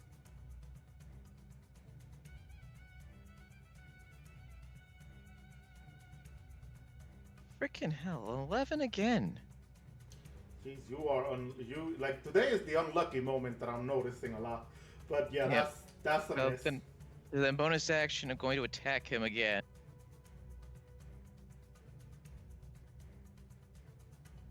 Oops, got to do it at advantage. Yeah, no, I'm not hitting him again. So I'm just gonna just back away. I back away very slowly. Alright. Alright then, with that, it ends your turn. Yep. It is now the Raiders behind Asumi. Wait, is it? Might have confused What's going two on? Raiders. Hold on. Okay, yeah, no, it is. So I confused 2 Raiders numbers by mistake, so it's fine. But either way, the HP is still there. The HP loss is still there. But yeah, so assuming the one up behind you is supposed to attack you next, not the arrow one, but either way, I just gotta remember it for the next round. So they attack you from behind, or try to attack you from behind. Let's see what they got. That's 3 times the roll.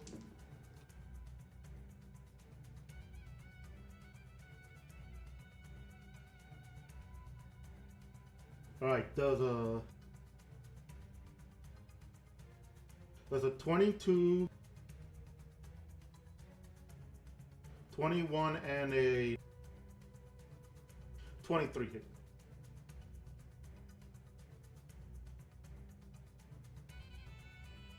Only the 23.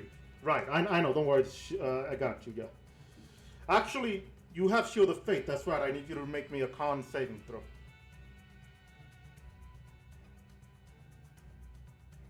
16, the last time I did, yeah, okay. So it saves, so now the second attempt for the damage is coming.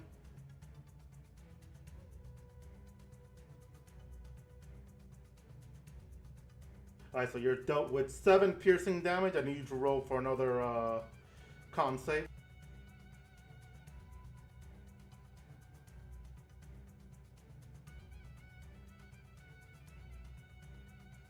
Yeah, that saves completely. Alright. So with that done, Claire, it is your turn again.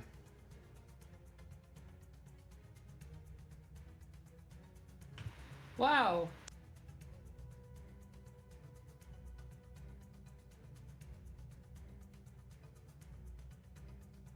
I think I'm just gonna attack the things that are attacking Luke.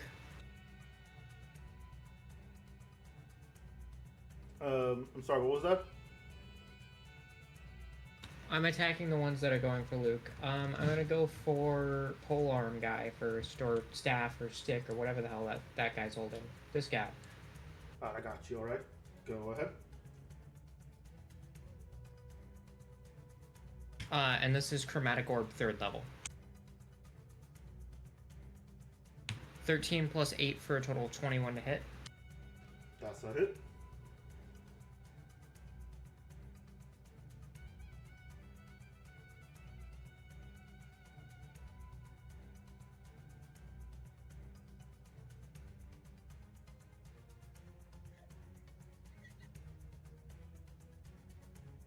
That is 10 lightning damage to him. Ooh, shocky, shock. Alright. And is the guy next to Luke paralyzed? Yes. So this attack is technically from the first guy. Does that count as 5 feet away?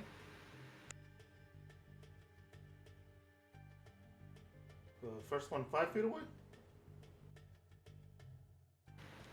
I hit this guy, and my next Chromatic Orb attack spawns from him.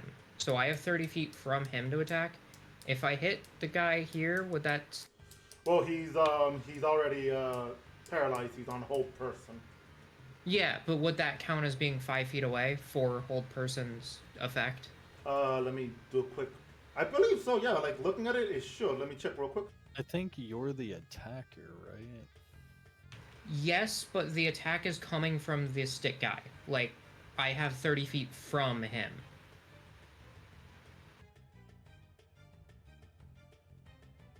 The spell was called what again? It is 2024's version of Chromatic Orb. Yeah, that's new rule sets there. But yeah, no, if anything, it would reach, yeah. So would it count for the crit, though? Like, does it count as a crit because it's if you're attacked from 5 feet away, if I remember right?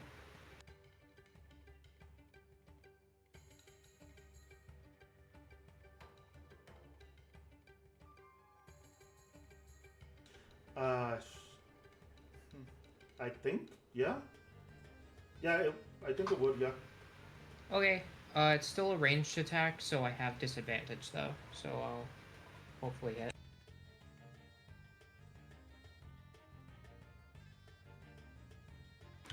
Two 13s. That is another 21 to hit. Nice. That is a hit, obviously.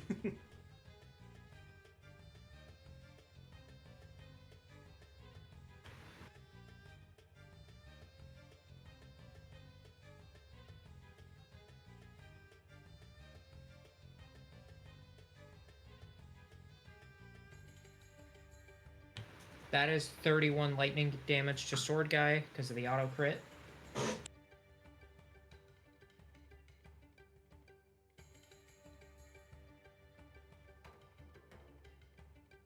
Okay, damn. Let's see. Where's the sword guy again? On my sheet. 1, 2, 3, 4. So. Okay. Ooh, he is definitely not looking good. I mean, you could probably tell he's not looking good, even though he's paralyzed.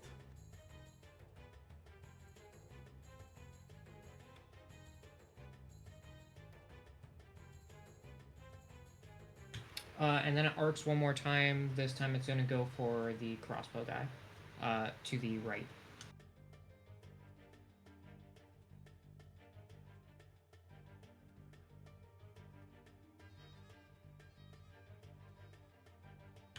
That is a 3 for a total of 11 to hit.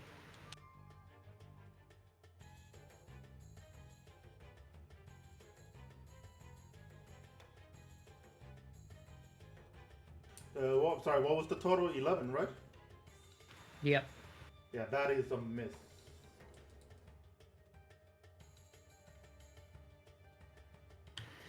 Alright, that's my turn. Alright, with that, the leader is seeing how badly his comrades are getting beat up right now. That he turns back to Rudovic. And he is going to attack you again. Alright. So, does a 21 hit for the first attack? Yes. Give me a minute.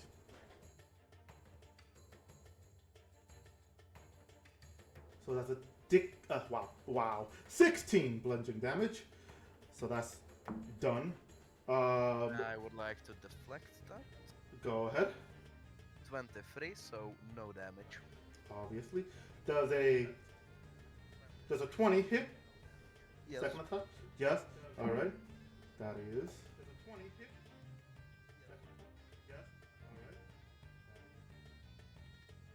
Sorry. God damn it. Oh, I lost my train of thought. So let me just roll this again. It is low, it's low. There's a 14 bludgeoning damage. Wow.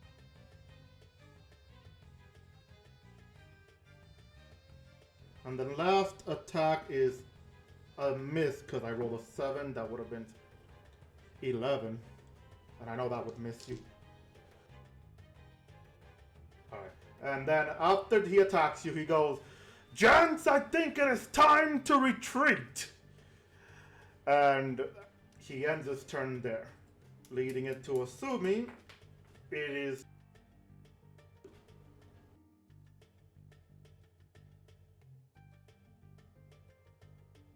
Oh, that's right. You already wrote it to me. Sorry. Like I said, train of thought is going everywhere. So let's see.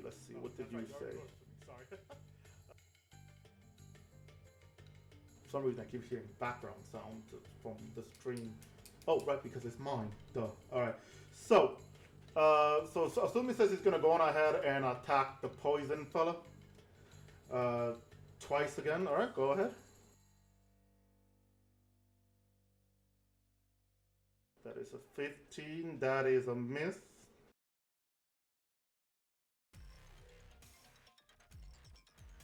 That's also a miss. Wow. Yeah, that's 2 miss. Oh, you want to say something? All right, hold on. Asumi wants to shout at you guys saying, "Let them run, but don't let one of them escape. Capture them. We need them for questioning." He shouts that out. Vera, it is your turn now.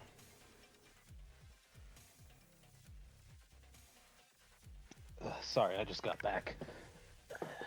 When I'm concentrating, I can't do any other spells, right? As long as they have the concentrate spell trait, yes. But if it's a non-concentration spell, you can use a regular spell. Okay, hold on then.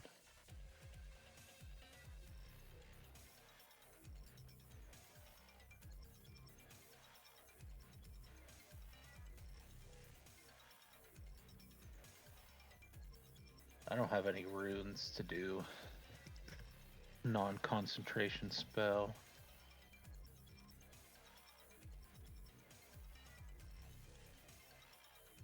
So I'm just gonna move a little bit to hide while I'm concentrating in this like tree or bush or whatever.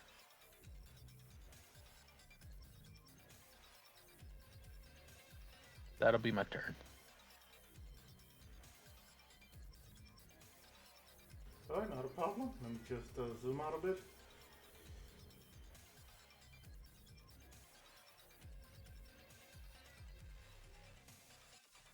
Alright, there you go. So that you're seeing. Alright, and that ends your turn there. Is the raider that Thimble was fighting. He finally gets up from his prone. Real quick, assuming you just ran away, right?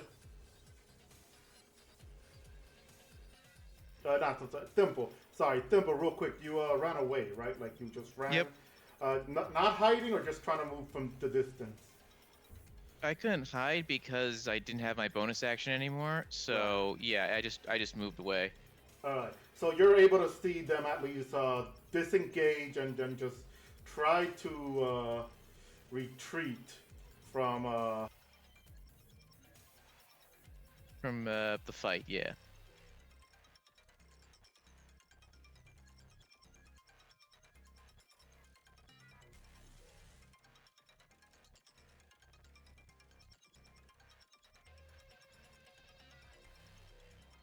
Alright, there you go. Something was going on, but yeah, they go on ahead and they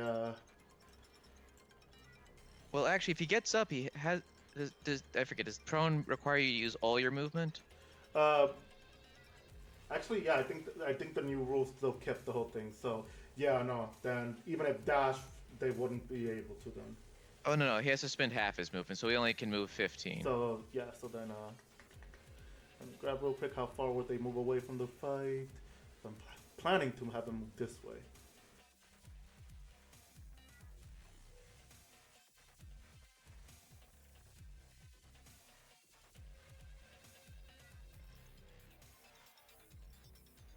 Alright, so they're around here now. Actually, no, because if he got up, he's at half speed, so Oh, he that's can't right, go that half. whole Yeah, you're right. You're a half, so then it's gonna be around here. Sorry. Yeah, I counted. Right here. Are you sure? Yes, I saw the measurement. Then after his turn, it is which rated? This one. All right. So this one disengage, dashes, and let's see how far he goes.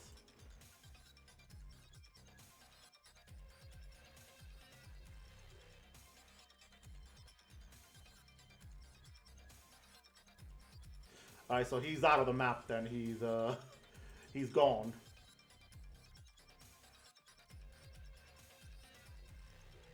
Oh shit! I realized I messed up in something. Hold on. There you go. All right, and then Luke, it's your turn. What are you gonna do?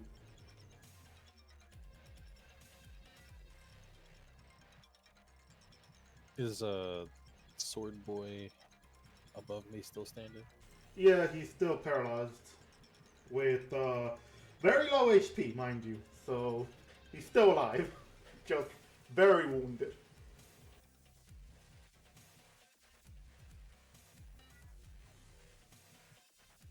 Alrighty. Well, he's paralyzed, so that's fine. We're gonna. Is the mage looking messed up? Yeah, the mage took a lot of damage, so he's still standing also. Just just ready to retreat like commanded. Okay, well, Luke's gonna try to punch the mage twice, non-lethally, I suppose. Yeah, alright, no problem. Go ahead.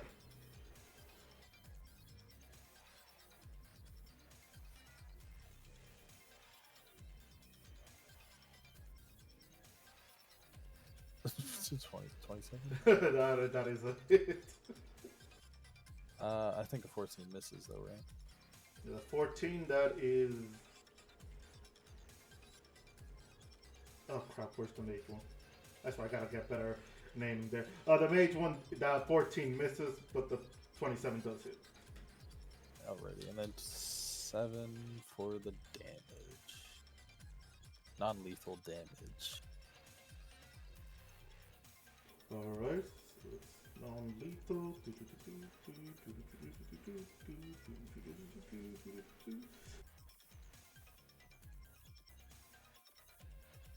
Yeah, they are really looking like they're about to be down. But with non-lethal, they look like they could. If anybody aims for him, non-lethal. Well, non-lethal attempt. So think about what non-lethal attempt is real quick. He could probably be knocked out as well. Yeah. Anything else you would like to do? Nope. Move right along. All right. And with that, all right. So that's a skip from them. Paralyzed still. All right. So. If it was his turn, he takes damage, though. Even if he can't move. Yeah, but that's on the wizard, not on the sword one. The swordsman. Yeah. The wizard one is going to disengage and run like hell. Let's see how far they can run.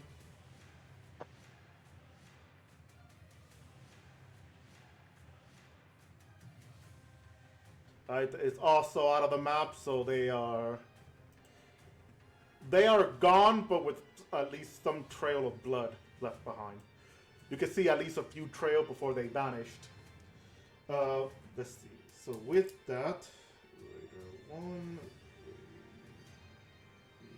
is running, Raider 2 is gone, Raider 3 is paralyzed, Raider 4. Alright, Ruby, it is your turn. Well. I would like to attack him. 25 hits. That is one hell of a hit, yeah. Alright, well then I expend one focus point and use Stunning Strike, so please make a DC 15 Constitution save. Also he takes 10 damage. So that is 10 damage.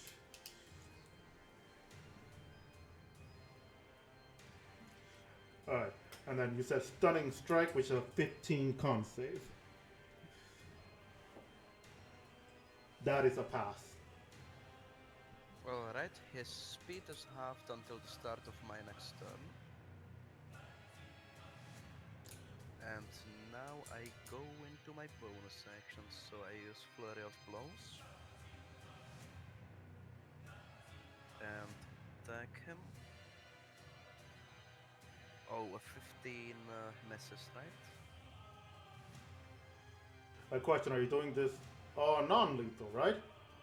No, yeah, it's non-lethal. I just want to punch him into unconsciousness. Just wanted to make sure. So that 15 misses. Alright, and another. Oh, fuck. 11 misses. That is a miss also. A shame. It's the end of my turn.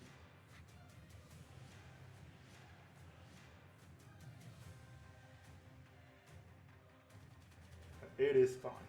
Alright, so that ends your turn. Let's see, where's the next one?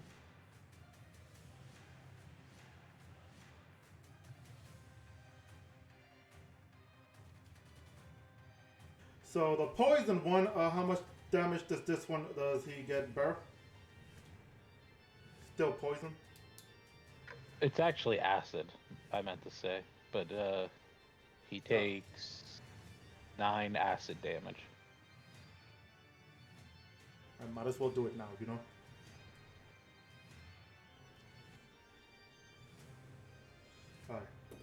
All right, so he tries to run as well, disengage and boom. Let's see how far he can get.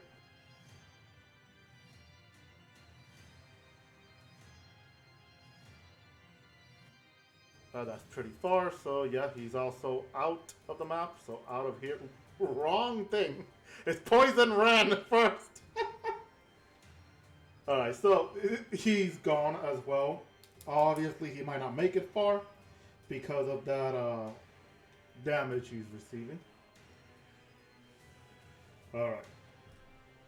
So with that, the next raider is the one with the crossbow. Yeah, he's pretty far. He's gonna make it far, so he's gone. Simple, it is your turn. There's at least 1, 2, 3, 4 of them left on the field. Alright, going up to him, and I'm going to booming blade him again. Alright, go ahead.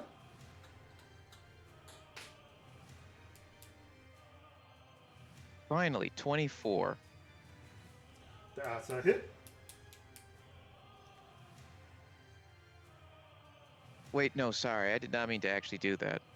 I meant to do a whatever. I'll do this anyway. I mean, you could roll for the one you needed to roll. No. I meant to do a completely different thing, not attack him, but whatever. Alright. Alright. And then he's going to take 5 thunder damage after the 8 piercing damage. Then bonus action,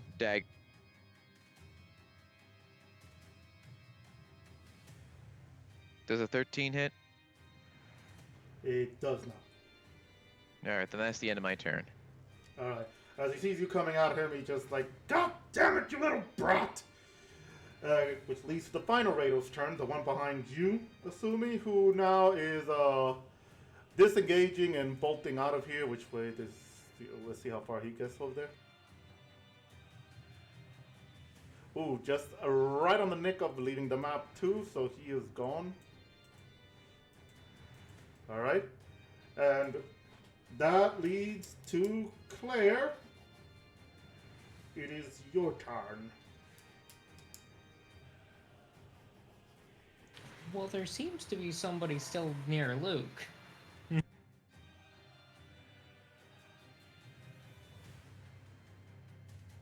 Delete him. And I take issue with that. Oh boy.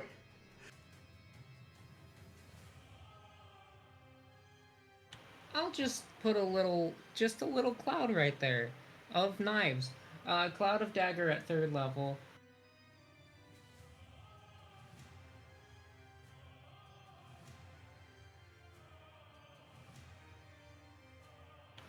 Just like right on top of him. How big is the cloud of dagger? Not big, just big enough for him. He takes 14 damage. Okay, I want to make sure I have the right one here. That was 1, 2, 3.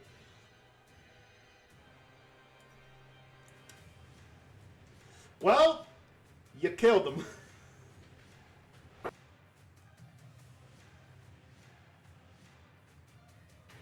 He is Yeah. no more. He is Just gone. knives appear swarming around him and he dies. Luke, you see a like bunch of daggers falls on the swords one, killing them on the spot where they're just and they're just on the ground with a bunch of dagger rained on them.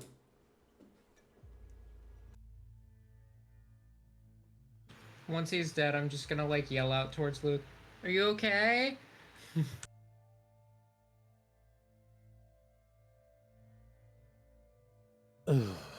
We needed him alive.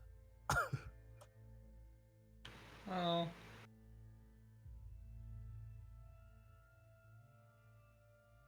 Sumi's reaction is to look at the dead body, look at Claire, look at the dead body and goes, I'm pretty sure it was specific on alive, but we have 2 more targets. We're good.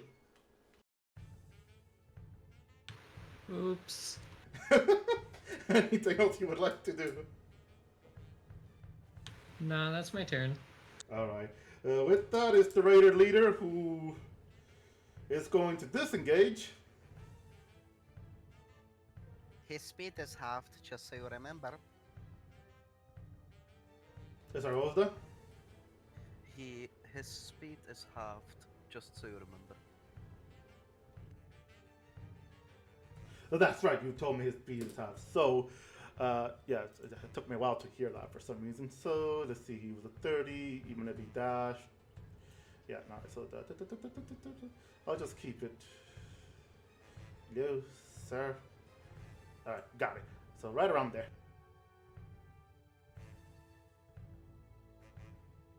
So seeing one of his warriors die, he goes, "Fuck! Shit!" And that ends his turn.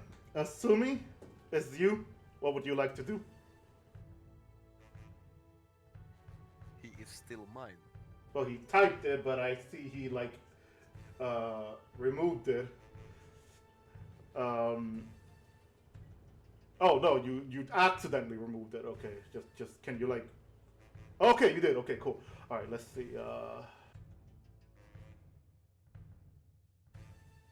Oh, okay. So instead of it's the leader. Okay. So yeah, you can still do that. So you dash, right? Well, check first. Yeah. All right. Yeah, you don't need to do that. So you can just jog up to him. I saw it. Yeah. So, go ahead.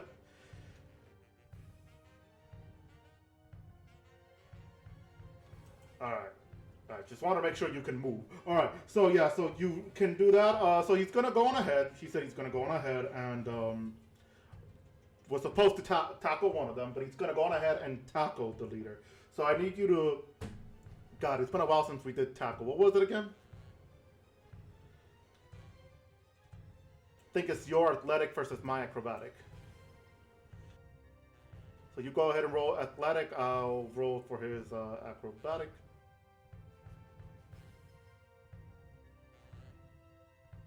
You rolled a 23, and I rolled a 2.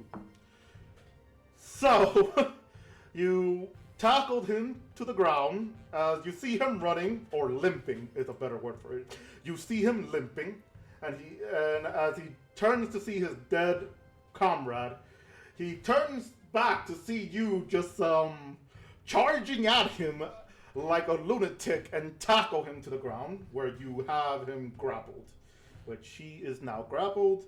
Does that end your turn? Yes. All right, Bera, it is your turn. What would you like to do?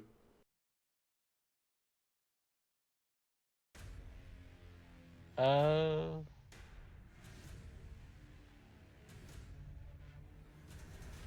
the guy on the ground's he's already taken care of.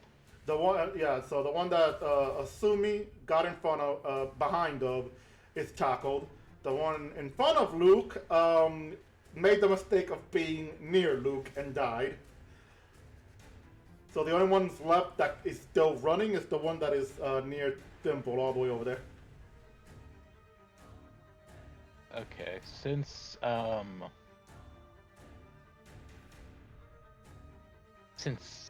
don't need to concentrate on that one guy anymore, I'm gonna cast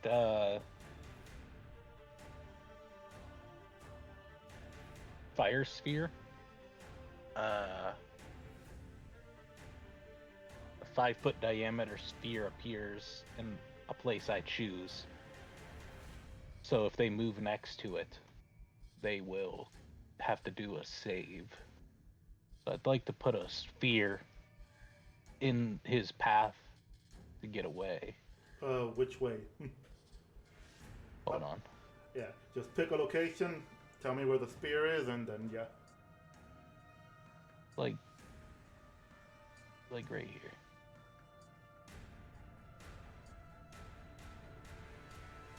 That was just to let you know, because I'm a nice dungeon master. That wasn't really the direction they were heading. They're trying to run this way. Oh. Yeah. Then I'm gonna put it over here. All right, that's good enough then. And it activates if they get in. Yeah, if it ends its turn within 5 feet of the sphere, it must make a dex saving throw. All right, I got you. All right. Let's see. Oh wait, I There's- can use a bonus action to move the sphere up to 30 feet to ram the sphere into a creature. If you want to do that, go ahead. Just be aware, Temple is like right there. Thimble can move. I'm gonna ram the fire sphere into that guy. He must make a saving throw against the sphere, which is All right, so a that's dex save of 13. all right. So Temple's probably gonna need that. All right, what's the dex save? 13. Or is it a dex save? I mean, Yeah, it's a dex save. I passed with a 21. I rolled a 9 in total, so that person is sent back. Temple nicely dodged it. Hold up, what the hell? And thankfully, because I have evasion, I take no damage because I and passed the save. this was the flaming spear. But he takes 6 fire damage then. Ooh, juicy. All right.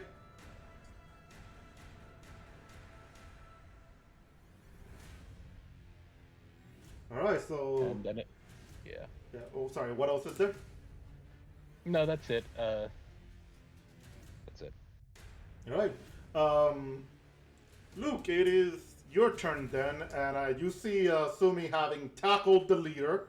As you turn around to see if there's anything else you need to do, there is this one raider that gets tackled by a spear. And a spear, and Spear. yeah, so I don't know why I say spear. Yeah, they get impaled afterwards. No, it's WWE move. It's the spear. Anyway, they get tackled by a giant flaming ball, being bounced back, and you could tell that they are the only one left alive aside from the leader.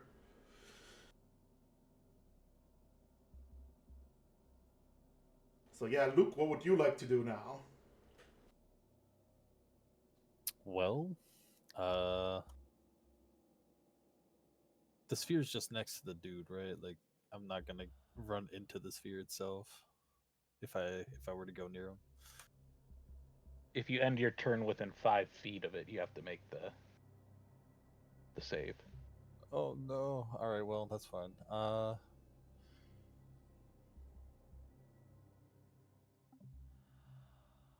it's about like 30 feet. Okay.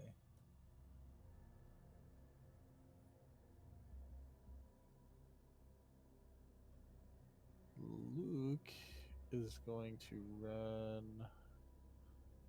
about 10, God damn it, 10 feet there, and then he will jump, I guess 20 feet or 50 or whatever. Let's see, what would this be?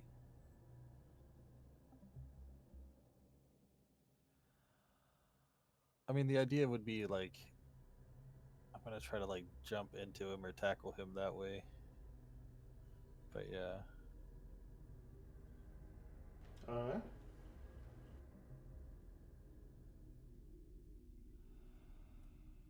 But what did you want to roll for like a tackle?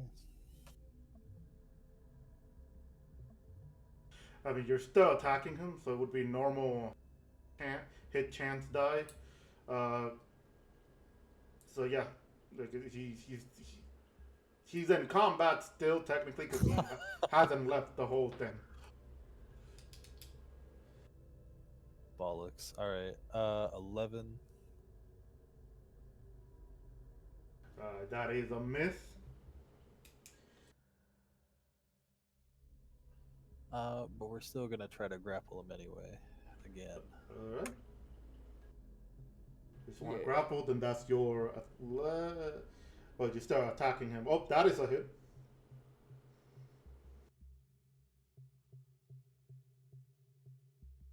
Oh wait. Yeah. So you're hitting him. To grapple, Okay, you would so have to unarmed use. strike. Yeah. Okay, so now we would do. Yeah. It needs to make a save. Strength or dex save against 8 plus my strength mod and proficiency bonus. So 16 DC. Strength or dex save.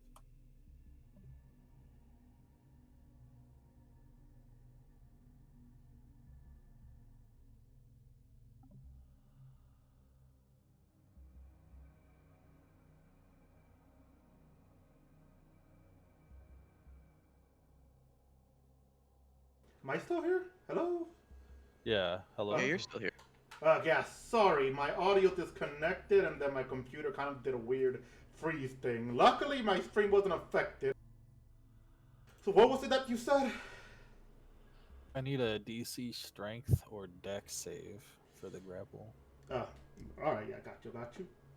I rolled a natural one. Oh. Alright, well, Luke's holding on to that guy. Alright, and then we'll pass it on over to whomever. Alright. You got to roll a dex save. Yep. Me? Yeah, you're near the spear, aren't you? Oh, hold up. Within How 5 near? feet of it. No, he's not. He's like 10 feet away from it. Oh, Yeah. okay, good. Yeah. Yeah. Yeah, so he's fine. Yeah, he's fine. But yeah. Is the fight over because we have both of them captured? Yeah, you have them both. Well, no, because the leader is grappled. He can still break free from it, and so can the other guy. I mean, Okay, so we yeah, just you gotta know beat what? him Yeah, up you know now. what? You know what? Everybody stomp him out. Yeah, let's let's end the battle there. over here. Yeah, I can give him disadvantage on the strength saves for that.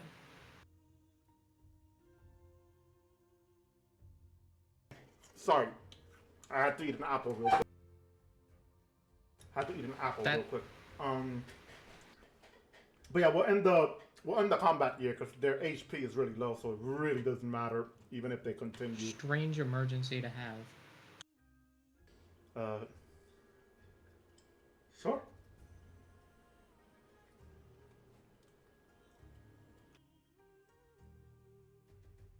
Give me one moment to do something. But yeah, so both of these guys are captured.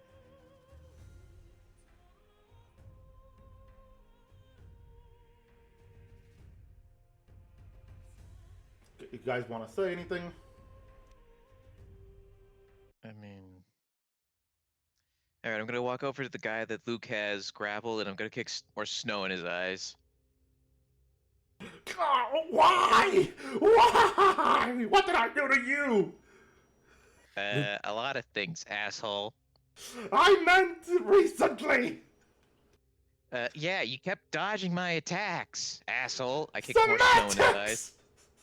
Luke would like go to like grab his head and like pull his eyelids open as he kicks the snow. Thanks, Luke. I You kicked look more at him as snow he in him. tortures you. All right, who hired you punks? Meanwhile, Asumi is just like holding the leader down in a chokehold, and he's basically holding him, and he goes, "You're gonna answer my question, and answer them now. Where's your I'll hideout?" make him talk. I'll make him talk, Asumi. I'll hold a vial of poison ivy juice out over him. Hold his eyes open. And then Asumi, motion for then talk to the guy we capture here and says, "Look on the plus side. I'm not putting poison ivy juice in your eyes." I'm gonna put poison ivy in your eye. Hold still. Asumi's shouting. Asumi shouts, "I do not condemn torture! Stop!" And he's trying to like move the guard. He's trying to move the Raiders leader away from the poison ivy. I would like to go towards the torture happening. The leader? Yes. Yeah, alright. And Rudavik, open his eyes. no, I would like to use Hour of Reaping as an action. Each creature within 30 feet of you that you can see must succeed on a wisdom saving throw of 15 or be frightened of you until the end of your next turn. So I just looked dead into his eyes from like really up close and use that feature. All right. So what's the wisdom saving throw? You said what's the save again? 15. 15. All right.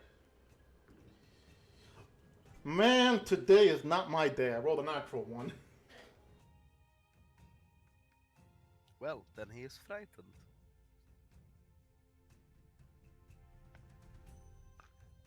Either you tell us who you work for and why you attacked us, or I do worse things than pour poisoned ivy juice into your eyes. Do you understand? He looks at you and he goes, you wouldn't. He then like to turn his head to assuming goes, Sir Knight, you wouldn't let them, would you? Oh, which he responded, I guess, after the roll. He said, you better answer our question, because I don't think I can stop the both of them from torturing you like this. Okay, I'll answer your question, just please, not the eye. Nowhere but the eye, or anywhere else. I beg you. I wouldn't ask for that.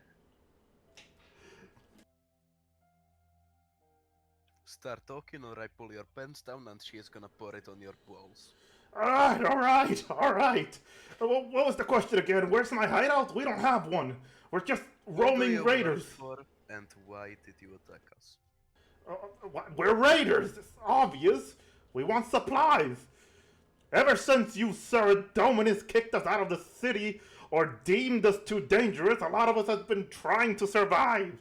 Ever since Zamrak, our Lord and Savior, tried to reclaim Gielinor, and failed, might I add, because you stinking idiots think that it's better to live in peace. We've been out here starving.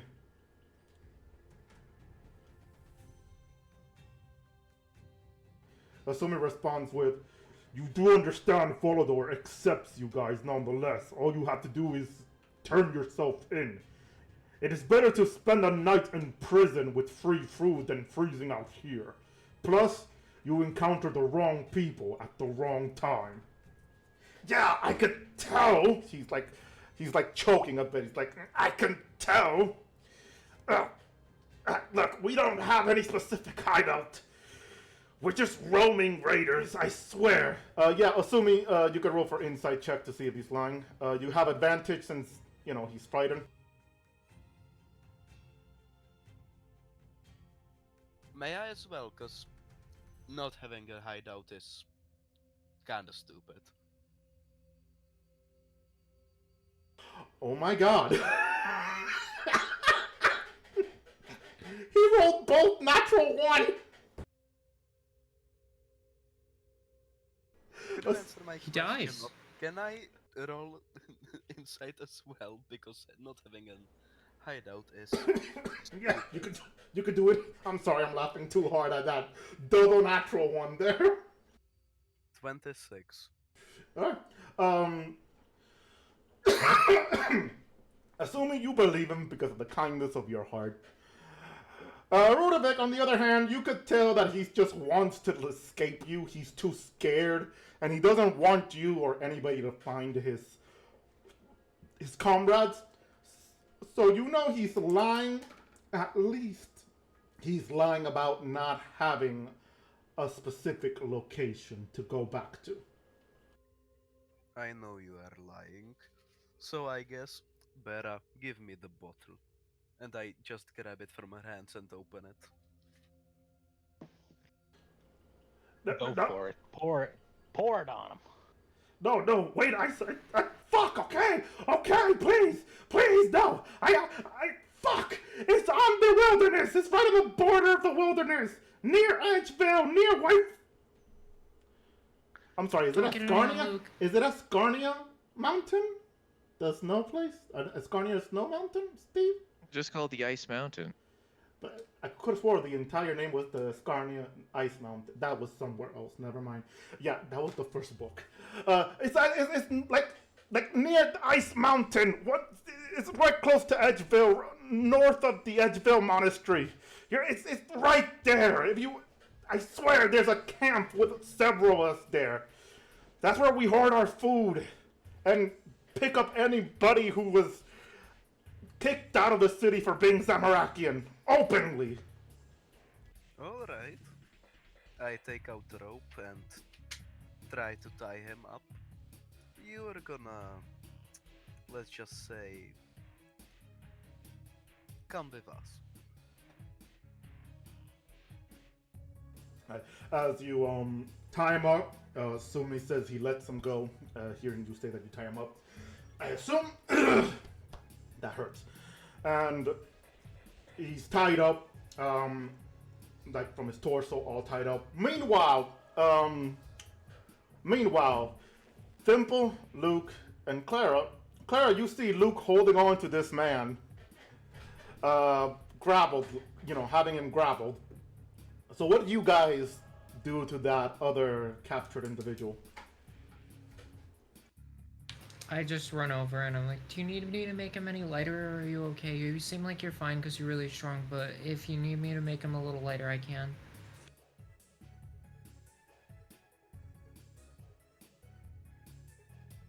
I think we're good. Then Fibble picks up some snow, makes it a little snowball, and throws it at his head again. This time not for the eyes, just at his head. You monster! Oh, why? It's funny. This is torture! The White Knight over there wouldn't agree to this! Sarmine, help!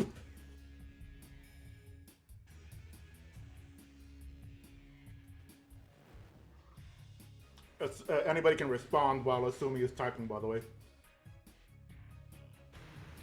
Well, the White Knight's over there, though, and we're not.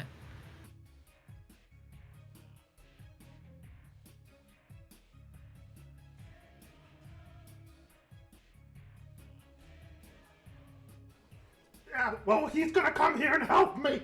Asumi just looks back, sees you guys, sees Temple throw snowball at him, and just sighs, and he just takes his sweet time. He just walks over to you guys. Oh, here comes the fun police. Congratulations, no more snow for you. Is it too late to say I'm sorry? Yeah. Anyway, I think I'm done. Sorry. Luke would begin to time up, and all the while he would be doing like a little hum and like a little song, just it's too late to say sorry, and just like binding up his limbs. Claire is committing this to deep memory.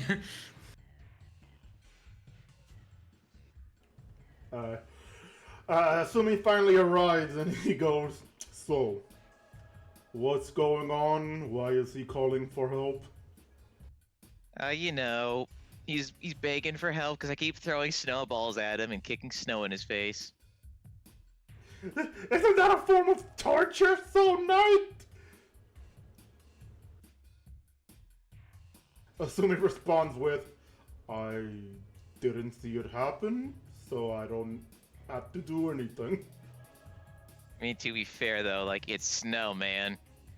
But is it really as bad as poison ivy juice? Asumi just chuckles for a moment as the guy hears, I'm sorry, did you say poison ivy? Yeah, the other gnome over there, she would have done poison ivy.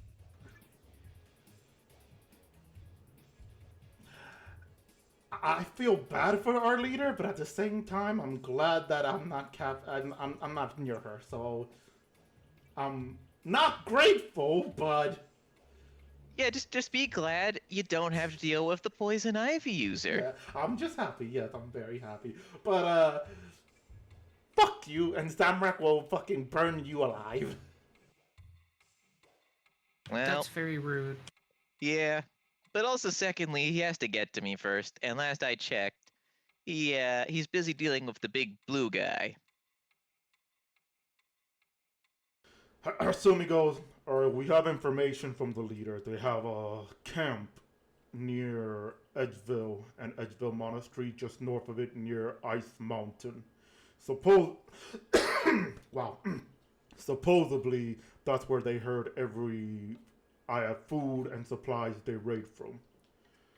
I'm going to make a guess that this might be somewhere where the raiders from this road are, well, hoard up in. We could check them now or we can check them later.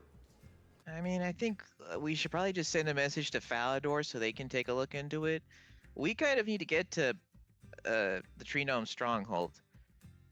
I'm sure we have a whole lot of time to get distracted by some random raiders who arguably are not that organized. No offense, he says, looking at the tied up one.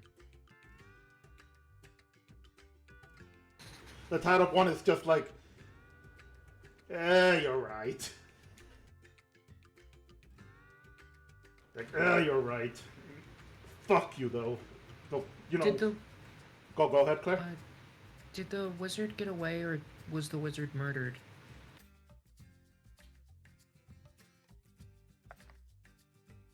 He got out, but he was not sitting pretty.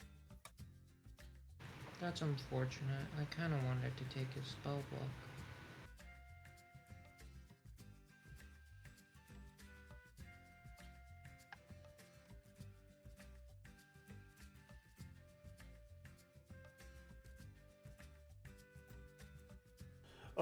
Asumi goes, alright then, let's head to Taverley. We can report this to the guards there or the wow, sorry, your thing popped up, Asumi, so that kind of interfered with what I was reading.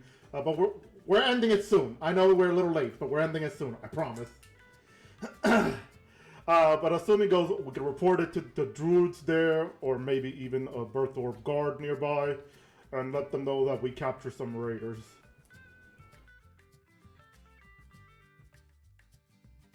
Yep, sounds like a good plan. Alright, anybody else have any objection or want to do something before we, I guess, arrive to Taverley? Can you check the chat at what I typed a few minutes ago?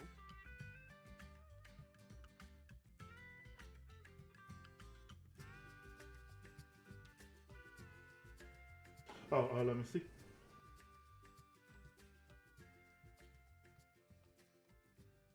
Basically, he wanted to. Yeah. So as you do that, it like a little bit on his hand. It does take him time before he starts scratching himself, and he's like, "Oh fuck! Why is my hand itchy? Fuck!" Like he's trying to scratch the spot, but he fails. He managed to like maybe scratch around it or the opposite side of his hand, but he's like, "Fuck! Why is this so itchy?" These people swear a lot. Yeah, we also swear a lot too. Well, more me. Asumi, not so much. He's a little too straight-laced for that. Asumi is too nice. Asumi is the white knight in shiny armor. He only curses privately. Might still have the